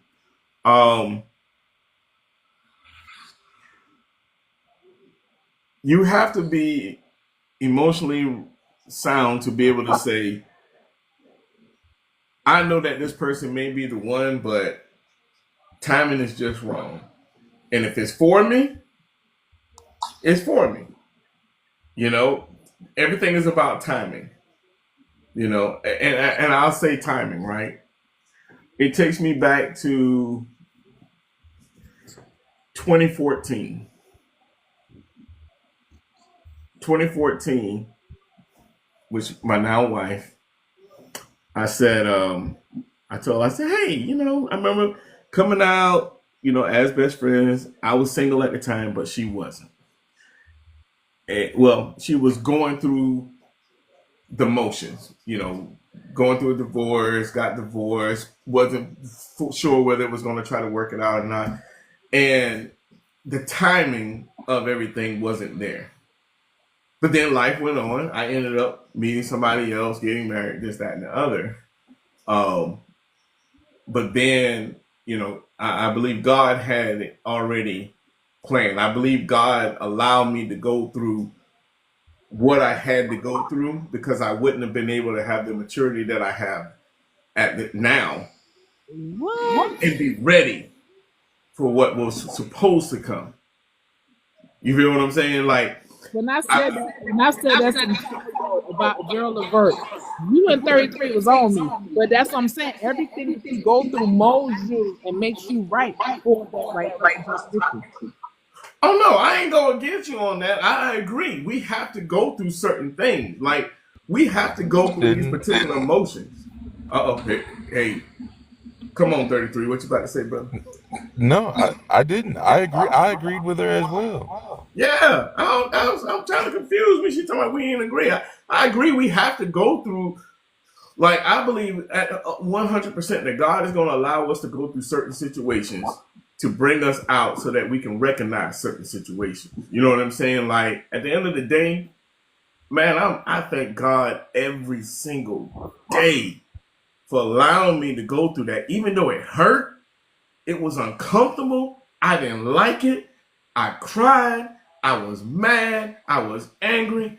But the end result is Don't get embarrassed. Right now. You know what I'm saying? So if that's what I had to go through to get what I got now, That's cool. right. Cool. Run it. You always gonna have to go through something because it's no different if you go into the gym, start working out, and you ain't been there in a while. Hit the mute. It's echo. Hit the mute. And so when you first go there, you know it's gonna hurt at first, right? You first get started, it's gonna hurt. But if you keep on, your muscles are gonna go through and they're gonna form, you're gonna be stronger, then you're gonna look good. But no pain, no gain. So that's like on everything. That's why I said people should not allow when somebody else does not receive them, they can't let that be, they can't take that personal because it's just you wasn't that one, that mold. And timing is essential because sometimes, like you said, you're not in the right place at that time. You know what I'm saying? You can always do something later on, but at that time, that's the best you could do. You know, so. And I give my little Thank take. God that person moved out your way, Marlon, to make room for your queen. Because Niche is amazing. And she is. Hey, go ahead, Morris. Okay. Once again, how y'all doing? I think I'm the youngest person probably here on this panel. So slightly my testimony. I've been in and out of foster care, group home, youth homes, and things of that nature. So by being abandoned by my family and friends and desiring to want a family, desiring to want to love and going through the hardships, because I've been on my own since the 5th grade. So with that, life was hard and, you know, all of that stuff. And I end up living with, you know, a lot of different families. But I learned through living with a lot of different families, I ended up living with a lot of different women, which taught me, because I wanted to love, and I wanted a family, to now, it taught me that hardship through all my life, taught me how to appreciate a family, how to be able to take care of a family, how to be able to provide for a family, but how to be able to love on a woman, to be able to be a father because I didn't have one, to be able to take care of children and provide for them and nurture them, and to be able to nurture a relationship. So it's a twofold thing because of the failed relationships that I've had, because of I didn't really know how to really love people. You know, I had a lot of failed relationships, but that was over the course of the years, which made me the man I am today, to where I can say, hey, yeah, I desire a wife. Yes, I'm ready for a wife. Yes, I know how to love on a woman. Yes, I know how to love on my family. Yes, I know how to provide because, hey, man, I've been through a struggle. I've been through the ups and downs, the hardships of not having. So therefore, when I have my children, and I can say, hey, I know what it's like to not have that love. I know what it's like to not have those things and to desire that. So I'm gonna, you know, educate you on it. I'm gonna love on you. And then when it comes down to my wife, I can stand by you because I've been betrayed, I've been abandoned, I've been abused. So I know not to give those things because I experienced those things through a hardship. But even though you did those things in a hardship, and God bless you that you were able to withstand, and that's good. How old are you? I just turned 40 on the 21st. Okay, yeah. Okay, cool. So, I mean, you had at a good age, and probably the age where most men actually say, "Hey, let me settle down and get this thing together." And I want to, you know, put that together.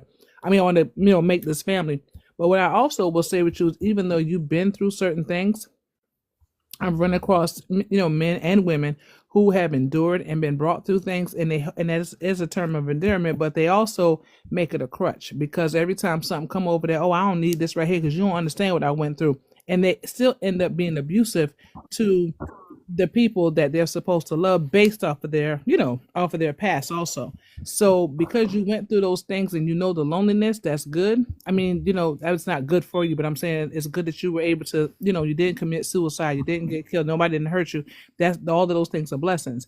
And when you come in, you still need to, if your other person has not gone through what you're going through, you need to make sure that's not something that you kind of throw up, in their face, because they haven't. And so your way is the right way, because you know how to love, but because you can only feel the way, you, from your perspective, your feelings are only going to be there for you, that you're still able to be nurturing and protecting and still, be in your true masculine energy. And that, though you made it through, that's not something that you kind of always, bring up. Not that you keep it a secret, but you know what I'm saying, that you still can love her, even if that's not her experience. That's what I mean. If you get what I'm saying, so I see sometimes people go through, and this guy's like, I've been by myself, all this time, I went to prison, They got the whole long story, and it's a blessing, I said, well, good, you're a survivor, so I know this and I know that, but I also see them kind of be hard as a result of those things too. So the love that they think that they are so-called given is not necessarily that. So it's always got to be that, that thing. So in other words, Godmother, basically what you're saying to the brother is, take it in stride, and be able to say, you know what, I won't let my journey define the complete essence of who I am. Right. And how I love you. Yeah, no doubt. That's what I took from him saying. I thought he was saying exactly that. Yeah. Well, I'm not saying that he wasn't saying that 33, but what I'm saying is that he's a little bit younger than the rest of us, but again, and he's gone through a lot of experiences. But like I said, I've seen people go through those same things, and they have the same idea that I know because I went without, but that really wasn't quite, it ends up being like, you don't know what it's like not to have a family. You don't know what it's like to do it. I went through that, and then it's almost like you punching them because they didn't go through what you went through. I was just saying to be aware of that. That's all. If I may throw something in, a little addition. Yeah. I applaud the young brother, for his desire. First, in everybody, there must be first a willing mind to do better and to be better. I agree with that wholeheartedly. Also, one thing I found out, especially among African American men, we don't know how to love each other. And a strong support group, will really help us to go beyond some areas of struggle where we have, had to depend upon our own environment or our own upbringing. And sometimes, experience doesn't always teach us good things. Sometimes experience can be hard. But when you have somebody there in your corner to just simply say, brother, I'm going to stick with you. Brother, I love you. I never had a man, my father, he was a good man, but he never told me he loved me.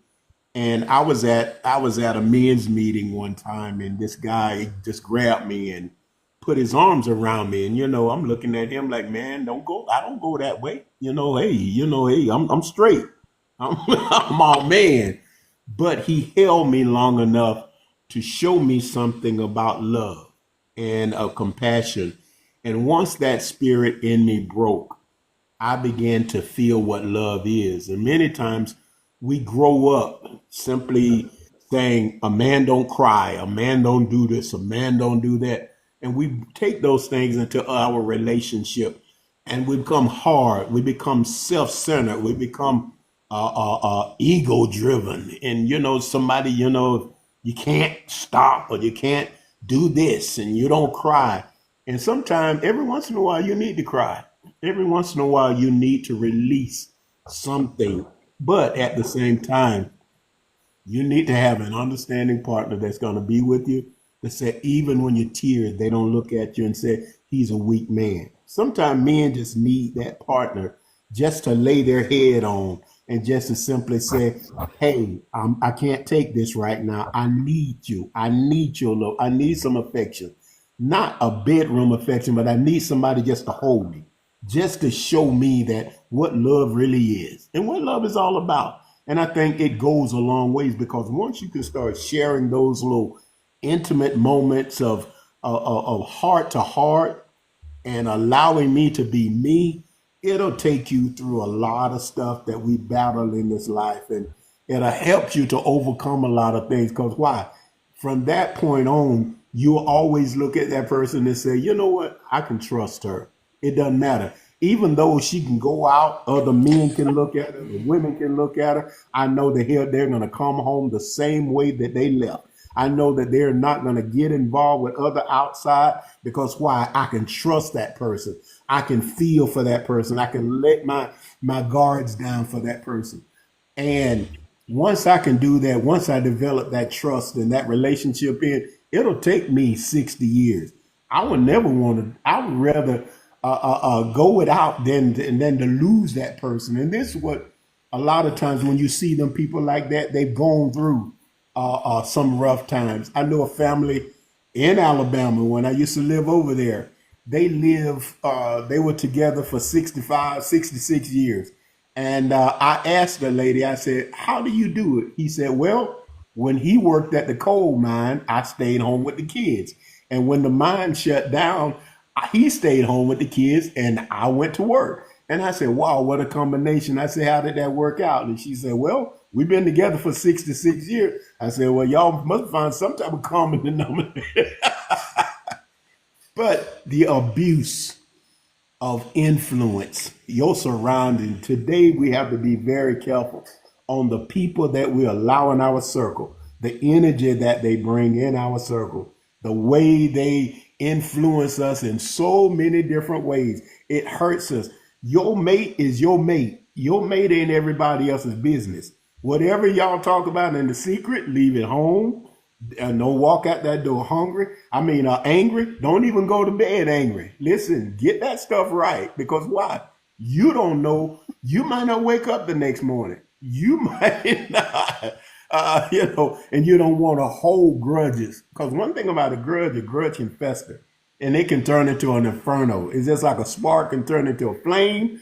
Same way it is about disagreements, and it'll cause things to pull you apart. Never want a relationship to be apart. Thank you. Well, I think he said a lot of things, but I do want to touch on something that he said. Yeah, go for it, Carlo. Is that when you, it's an echo again, is that he talked about love when the man grabbed him and gave him a hug or whatever like that. And he's right, because I always will tell women the same thing, that you have to understand, it's got to be hard to be a man, especially a black man, but it's also hard to be a black woman. But it's different also, because he's right. He said as men, but no, as little boys, y'all told, hey, get up, dust yourself off. You're a man. You're a little boy. Don't cry. You a punk. Don't be a punk. So from all the time you could not express and let things out and cry. So it's not so much as just love. It's not, because somebody may hug you, they don't really love you, they don't even know you, but it's a compassion and teaching you how to be emotionally intact. Because most of the time, that's the thing with men aren't dealing with emotions because they've been taught not to deal with them from little boys. So that is very important. And that's why I say a lot of times, with even in something in relationships, and I know we get on here, we clown and we have a good time, but when I don't want to be, if there's somebody who I feel like is not going to make the cut, I'm not abusive to him. I just don't say nothing. I said, listen, kiddo, this might not be, might be a little bit more than what it is, but I think you're going to be great, but for somebody else. But blessings to you. You know what I'm saying? Because I don't want to speak down, because my father is my hero, right? I love my daddy. I love my brothers.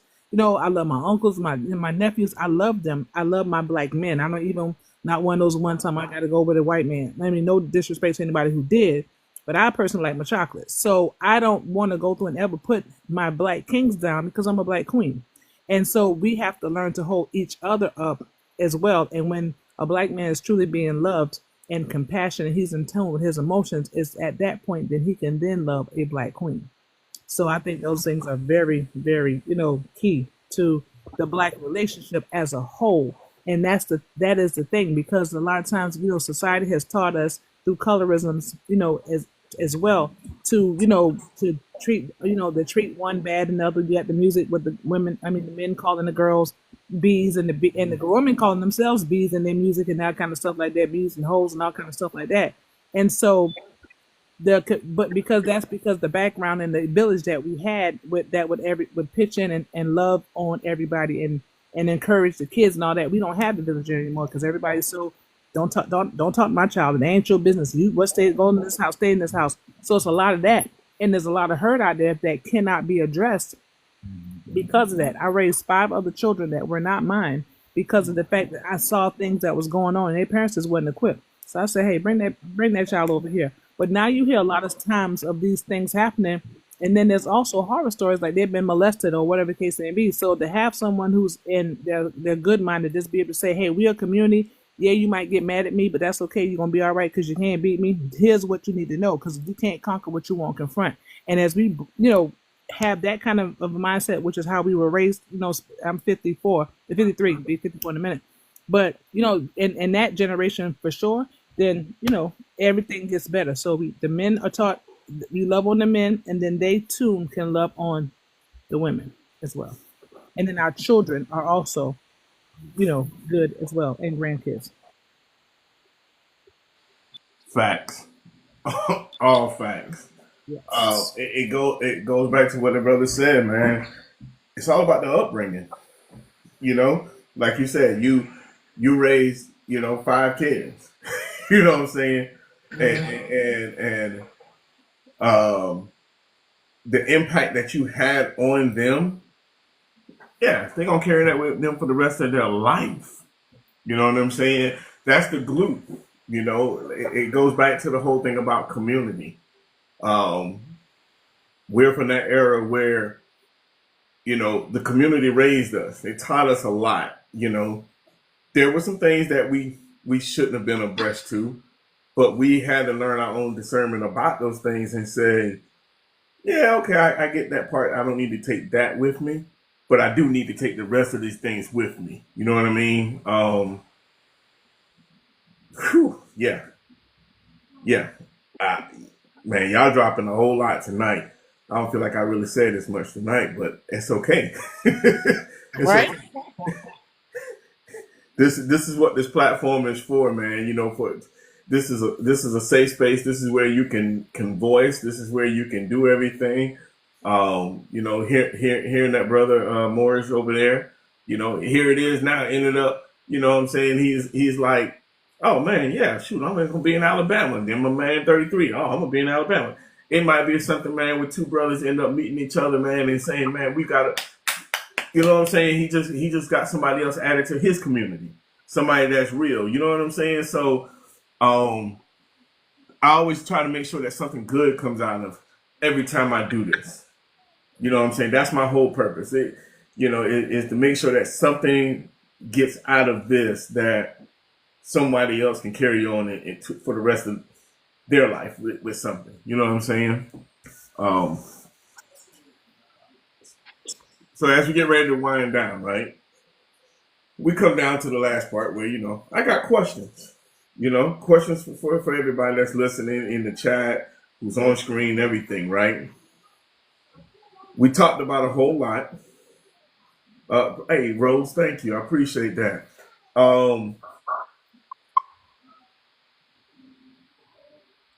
Do you think men or women know first?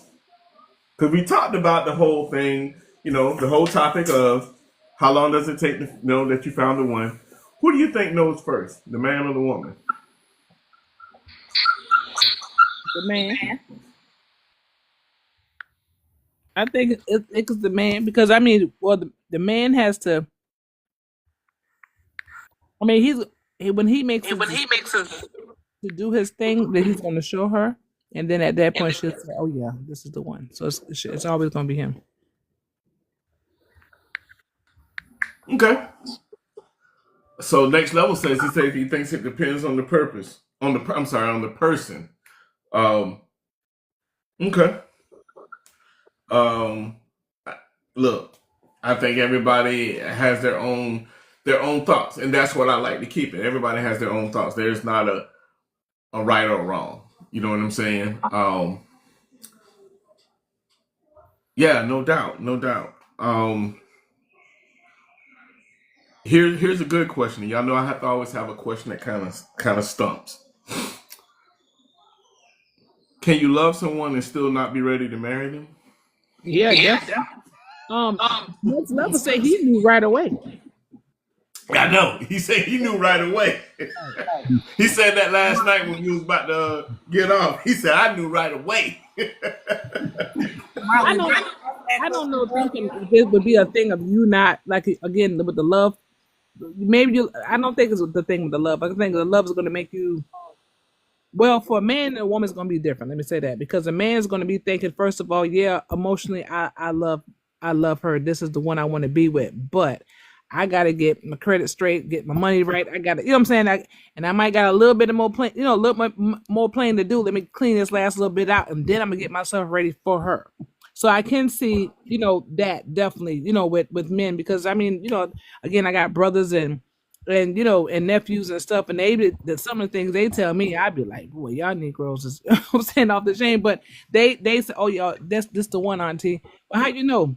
Because blah blah blah blah blah, and I'm gonna, I got to save up for the ring. I want to make sure this. I know this is her favorite thing. They're planning for the proposal. They're planning for how things are gonna be. So she's the one, but they're still not quite ready because they want to make sure they're in their place to make sure that they're doing the right thing for her. So yeah.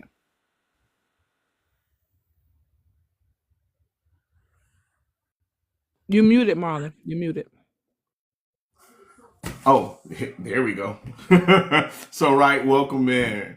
Chocolate Mom, welcome in. Everybody that just joined us, this is the 100 podcast. Make sure you guys are grabbing that daily heart me up at the top, liking and sharing with your peoples. No, I love that perspective that you gave on that, Carmen.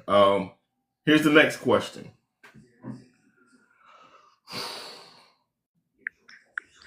What matters more, time spent or quality of connection?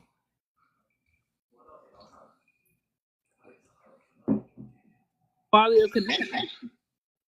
Okay. Because if the connection ain't no good, we don't want to spend no time. It was loaded. Yes. All right. So we all on the same page. Got you.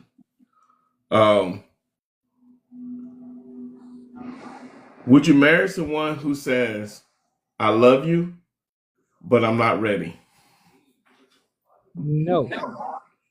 Why not? He just told you not ready. Or she just told you that she's not ready. So why would you want to get with somebody and they're not ready?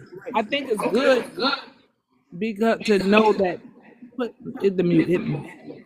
I think it's good to for that person to be realize like where they are in the process. But why would you marry them and they're not ready? And then if not ready means that they still dealing with some lust or some other women or other men or whatever. And there's some infidelity. Well, it's not infidelity because y'all not. Well, y'all would be still dealing with some other lust, and then he ended up screwing somebody. What you gonna what you got to take? You got to take that one on the chin. Absolutely not. We can't do it.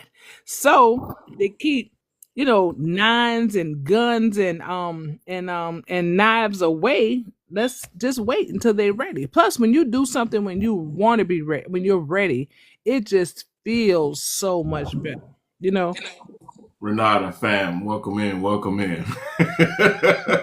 I'm with you. All right. So.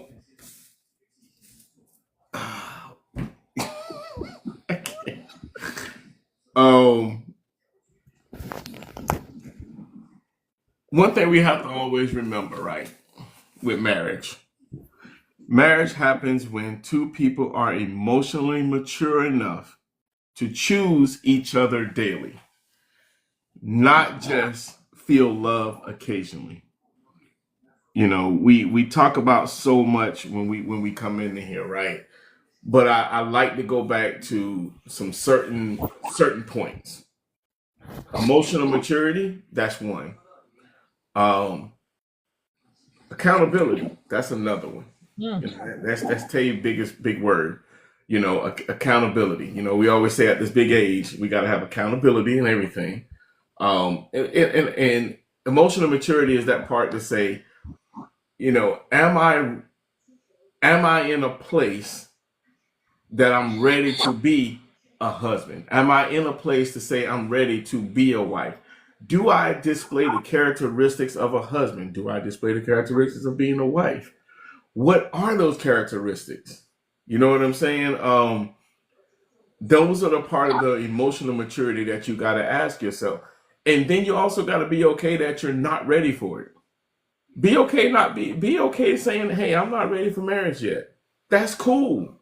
You don't let social media and what everybody and what the Joneses are doing influence your life and what you're about to make, because marriage is considered to be a life decision.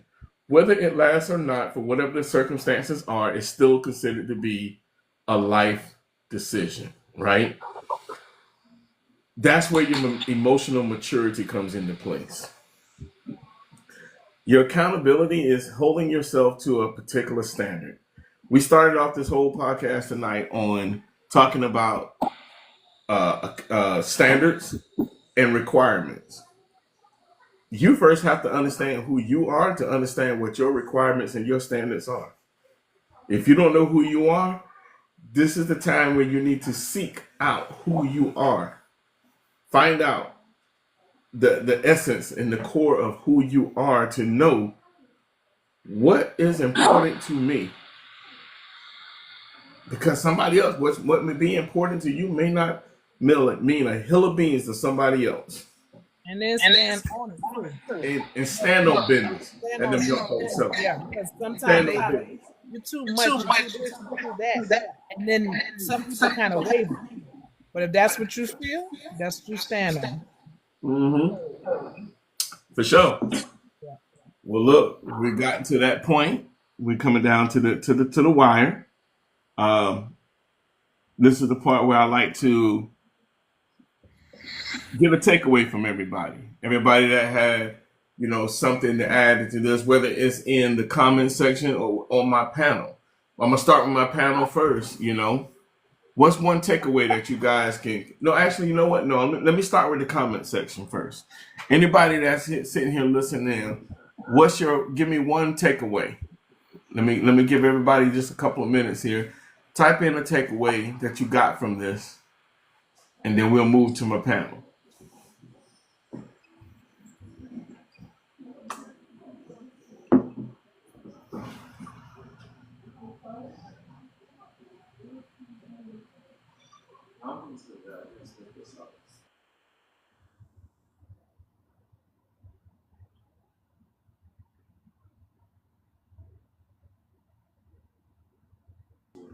I think the comment section quiet. Nobody got no takeaway. Don't be scared. Don't be scared. Look, I want everybody to have at least one thing they can say they can take away from this, because typically if that one takeaway is something that you got, that's something that that resonated with you. You know what I'm saying? Hey, much love, respect. I get it. Next time, so next Wednesday, make sure you join in, and then you'll have that good takeaway. Let me make sure I follow back. Yes, there we go. Let's see. Shay said, I was in and out of the live, so I missed things, and will come back in the middle of someone talking. Okay, daughter. All right. Well, I think the comment. I think the audience has, kind of quiet right now. So let's start it off. 33. What you got, my brother? What's your takeaway for the night?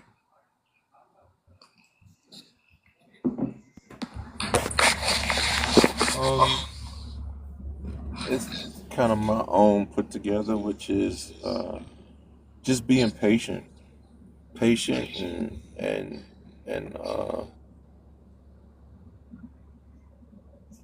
understanding your relationship. You know, um, God gives us our situations, and and we have to live it. I say all the time, um, he wrote the book. We're just turning the pages every day. So, Godmother, don't you start. what is she saying? I can't deal with it in real life. I can't either. I'm like, what is always your anyway? Godmother, stop that. So I don't understand it. Hey, you know how the face you say, bless her heart. Yeah. you probably was watching the game or something. Just say that. What? Godmother. You can go ahead and take me down. All right, man. Big Godmother. I'm going to go. Yeah. Right now. She needs a life. Take him down. Get him out of here.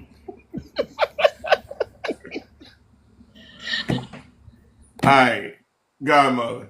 What's The your funny thing takeaway? is, I don't really honestly have a takeaway on this type of. I mean, I just really get it for more reasons than one. Because one, I was late too. Two, I'm just like, Shay, I was coming Look, in. you was late, but you chimed in a whole lot. So give me a takeaway. I mean, I didn't. I mean, nope. I didn't get anything that I didn't already have. So I don't want to take it away. Can I leave it? Can I drop something? You can drop it. I'll take you down too. Okay, cool. So I mean, my thing is, like I said, understanding. I got an echo, so pull it. Get this up. It's just understanding that getting married is easy. That's the easy part. But being happily married and staying happily married is the thing. So whenever you are looking to hook up with somebody and get with somebody or marry them or whatever, that you understand that you're gonna have to give a part of yourself away. Because I mean, of course, everybody gets all googly eyes early. Oh, we so happy we get married. But I mean, that's not the thing. It's staying married. It's being happy with that. It's that it doesn't become a cancer to you and make you unhappy. So that's the important thing. And to stay focused on the main thing, which is that. Not what people think, not social media, not your friends, your family, not none of that. Not the ex-girlfriend or the ex-boyfriend that goes, oh, look at me, I got it. None of that. To set a standard, have self-worth, and be willing to give of yourself. And if you're not at that point, because when you become married, you become a servant. So if you're not willing to ready to become a servant, stay single. Well, there you go. Yeah. Let's get it. All right. You down? Yep. My man Morris, what's your takeaway? Well, my takeaway, my brother, is you got to serve your mate with a purpose to meet their expectations, because you got to understand that you're going to date this person every day for the rest of your lives, hopefully. And that comes with having the emotional maturity to be able to be emotionally and practical ready. Therefore, you'll meet your mate every day with readiness, because once again, you are serving that person with a purpose. Last but not least, where your love will meet that person's readiness is when you listen. And you listen not to argue, listen not to point the finger, but you listen intently, because you understand that love allows you to put compassion into action. I close with that. Man, I love that, man. I appreciate that right there. Put love into compassion and action. Whew. Yes. I'm going to drop you down, man. Appreciate that. All right. PTT and Pops. Who want to give it to me first? I'll go first. If he All can right. close out. My takeaway. Oh yeah, you got to mute. So my takeaway is when you've gone through a situation, you cannot project that onto the potential person that you may be with, because you're kind of like wearing, like the godmother said, your tribulations or tests in life as a badge of honor. You should let it down and, express that you've been through some things, but let that help you, move forward and grow and heal through the process. Like you all were talking about healing while you're in a relationship. That's where that comes in. We talked about that a few episodes ago, but I'm just bringing it back. The other thing that I took away was being emotionally ready and prepared for marriage. You said when emotional something and then preparedness comes together, when you meet the other person, I think people have to be intentional and work on themselves in both areas and actually walk the walk and not talk the walk. And that's what actually makes it to where things work. Because everybody sound good and everybody can write a beautiful story on paper, but you actually living what you're saying is what makes the difference and makes it work. Those are my takeaways. Wow.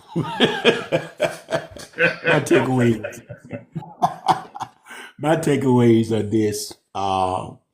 Marriage is a process, and a process means that it goes through a distance.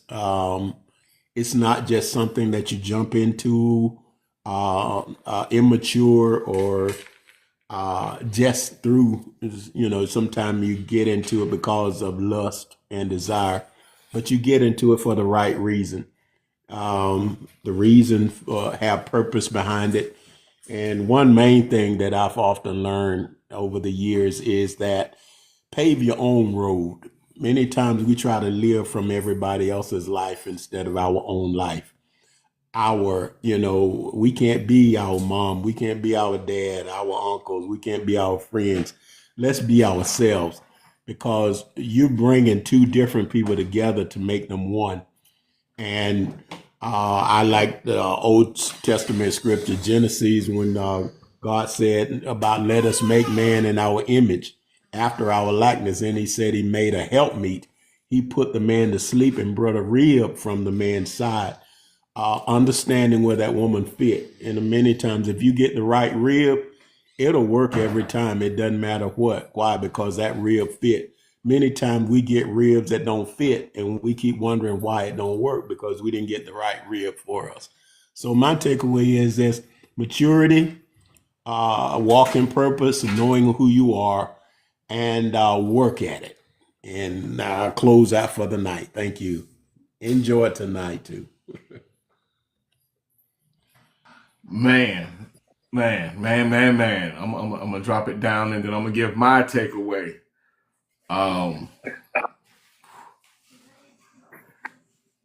So let's go back, because Lady E, she did have her comment. Her takeaway was you have to know who you are before entering a relationship. Accountability and compromise will help you grow. Powerful. That's Lady E's takeaway. And she talking about these ribs. Y'all talking about a Mac rib. I'm not dealing with you. I'm not godmother. We talk about Genesis and the rib, but we're not talking about a Mac rib. Okay. But no, in all seriousness though, I love the fun we have on here. Everybody had, some powerful takeaways. My takeaway would be kind of on the same lines. Be authentically who you are. When you show up and be the person who you are. You can't go showing up in a relationship and giving somebody a facade. Either you're going to show up or you're not going to show up.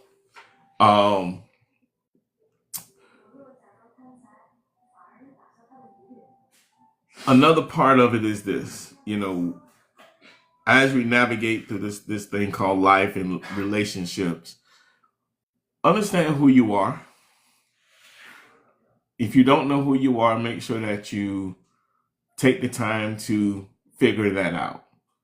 And don't expect somebody else to just know who you are as soon as you get into a relationship. That's not their responsibility.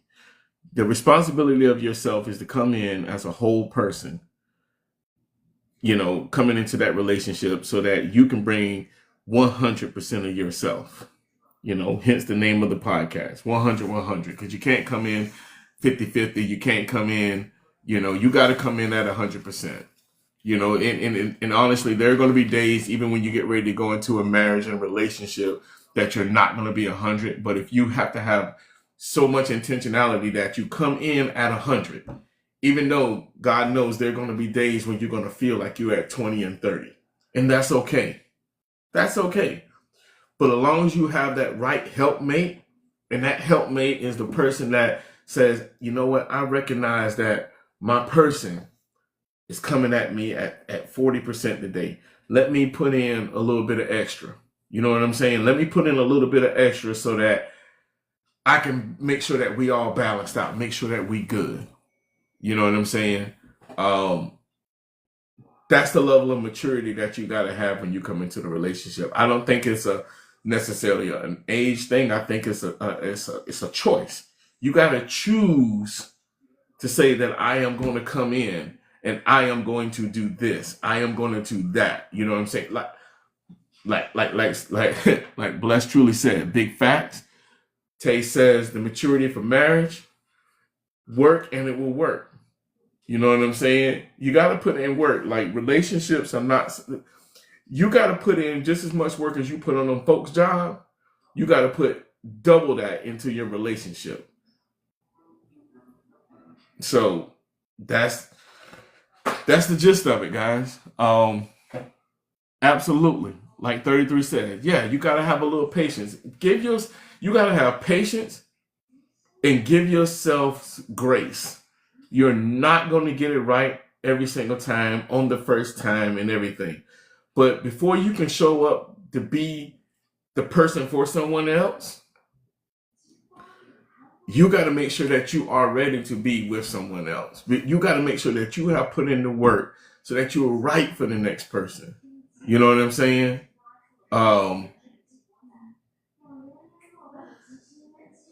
Let's see. Morris Service said 99.9% is just 99.9%. It can never be 100% because 100% is 100%. That's right. 99.9% will always be trying. There you go. So if your mindset has to be ready. That's the biggest part. Your mindset has to say, you know what, this is what I want.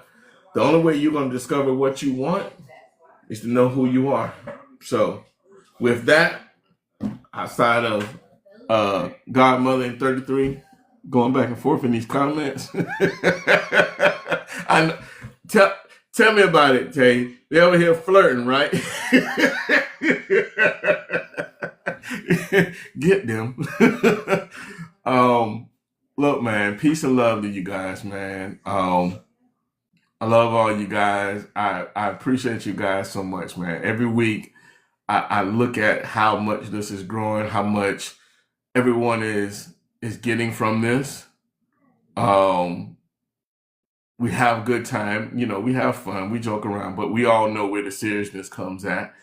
I appreciate everybody. Next week, we'll see you guys back here on Wednesday. We got a pretty good topic coming in next week. I think it's probably the essence behind everything that we talk about here.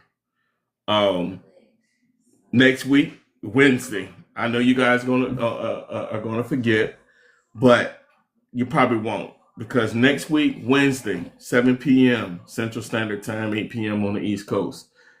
We're gonna talk about God in a relationship. building love on a spiritual foundation.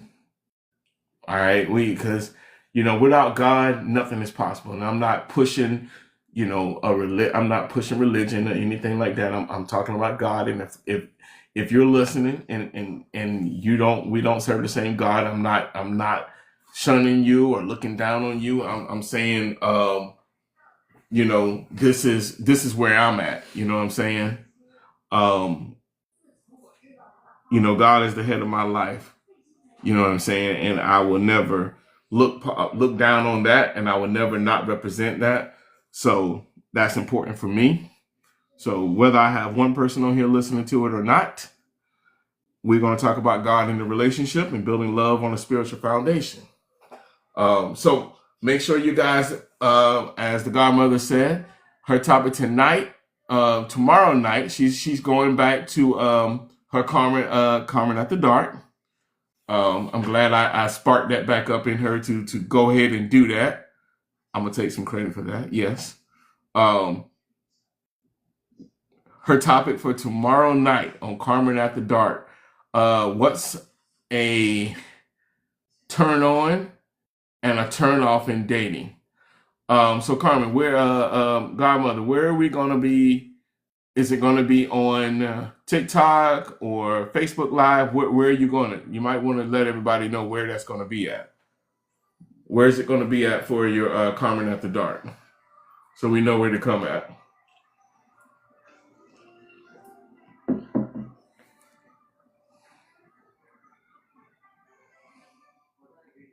All right. And what time?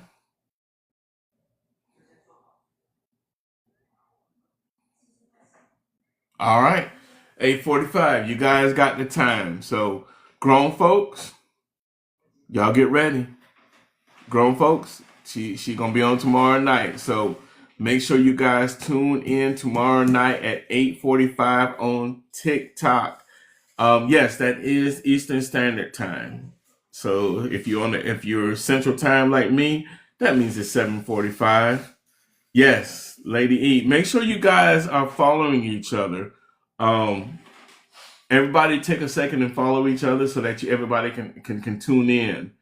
Because if you've never been on Carmen After Dark, boy, it's all grown folk now. Grown folk. No, Morris Sovereign. No, that's East Coast time. They're on the East Coast, so that'll be 7:45 our time.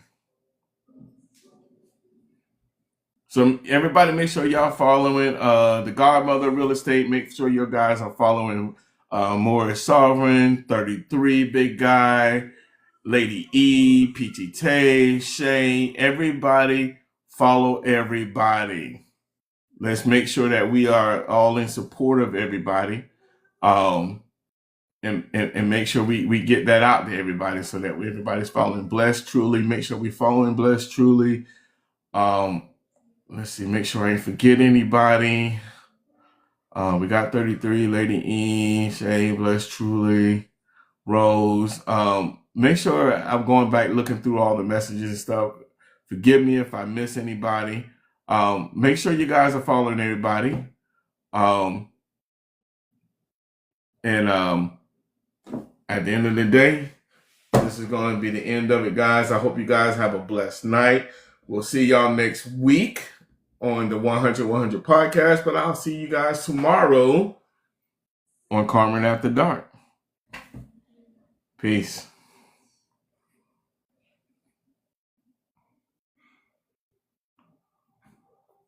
Thanks, Anna, for the heart me.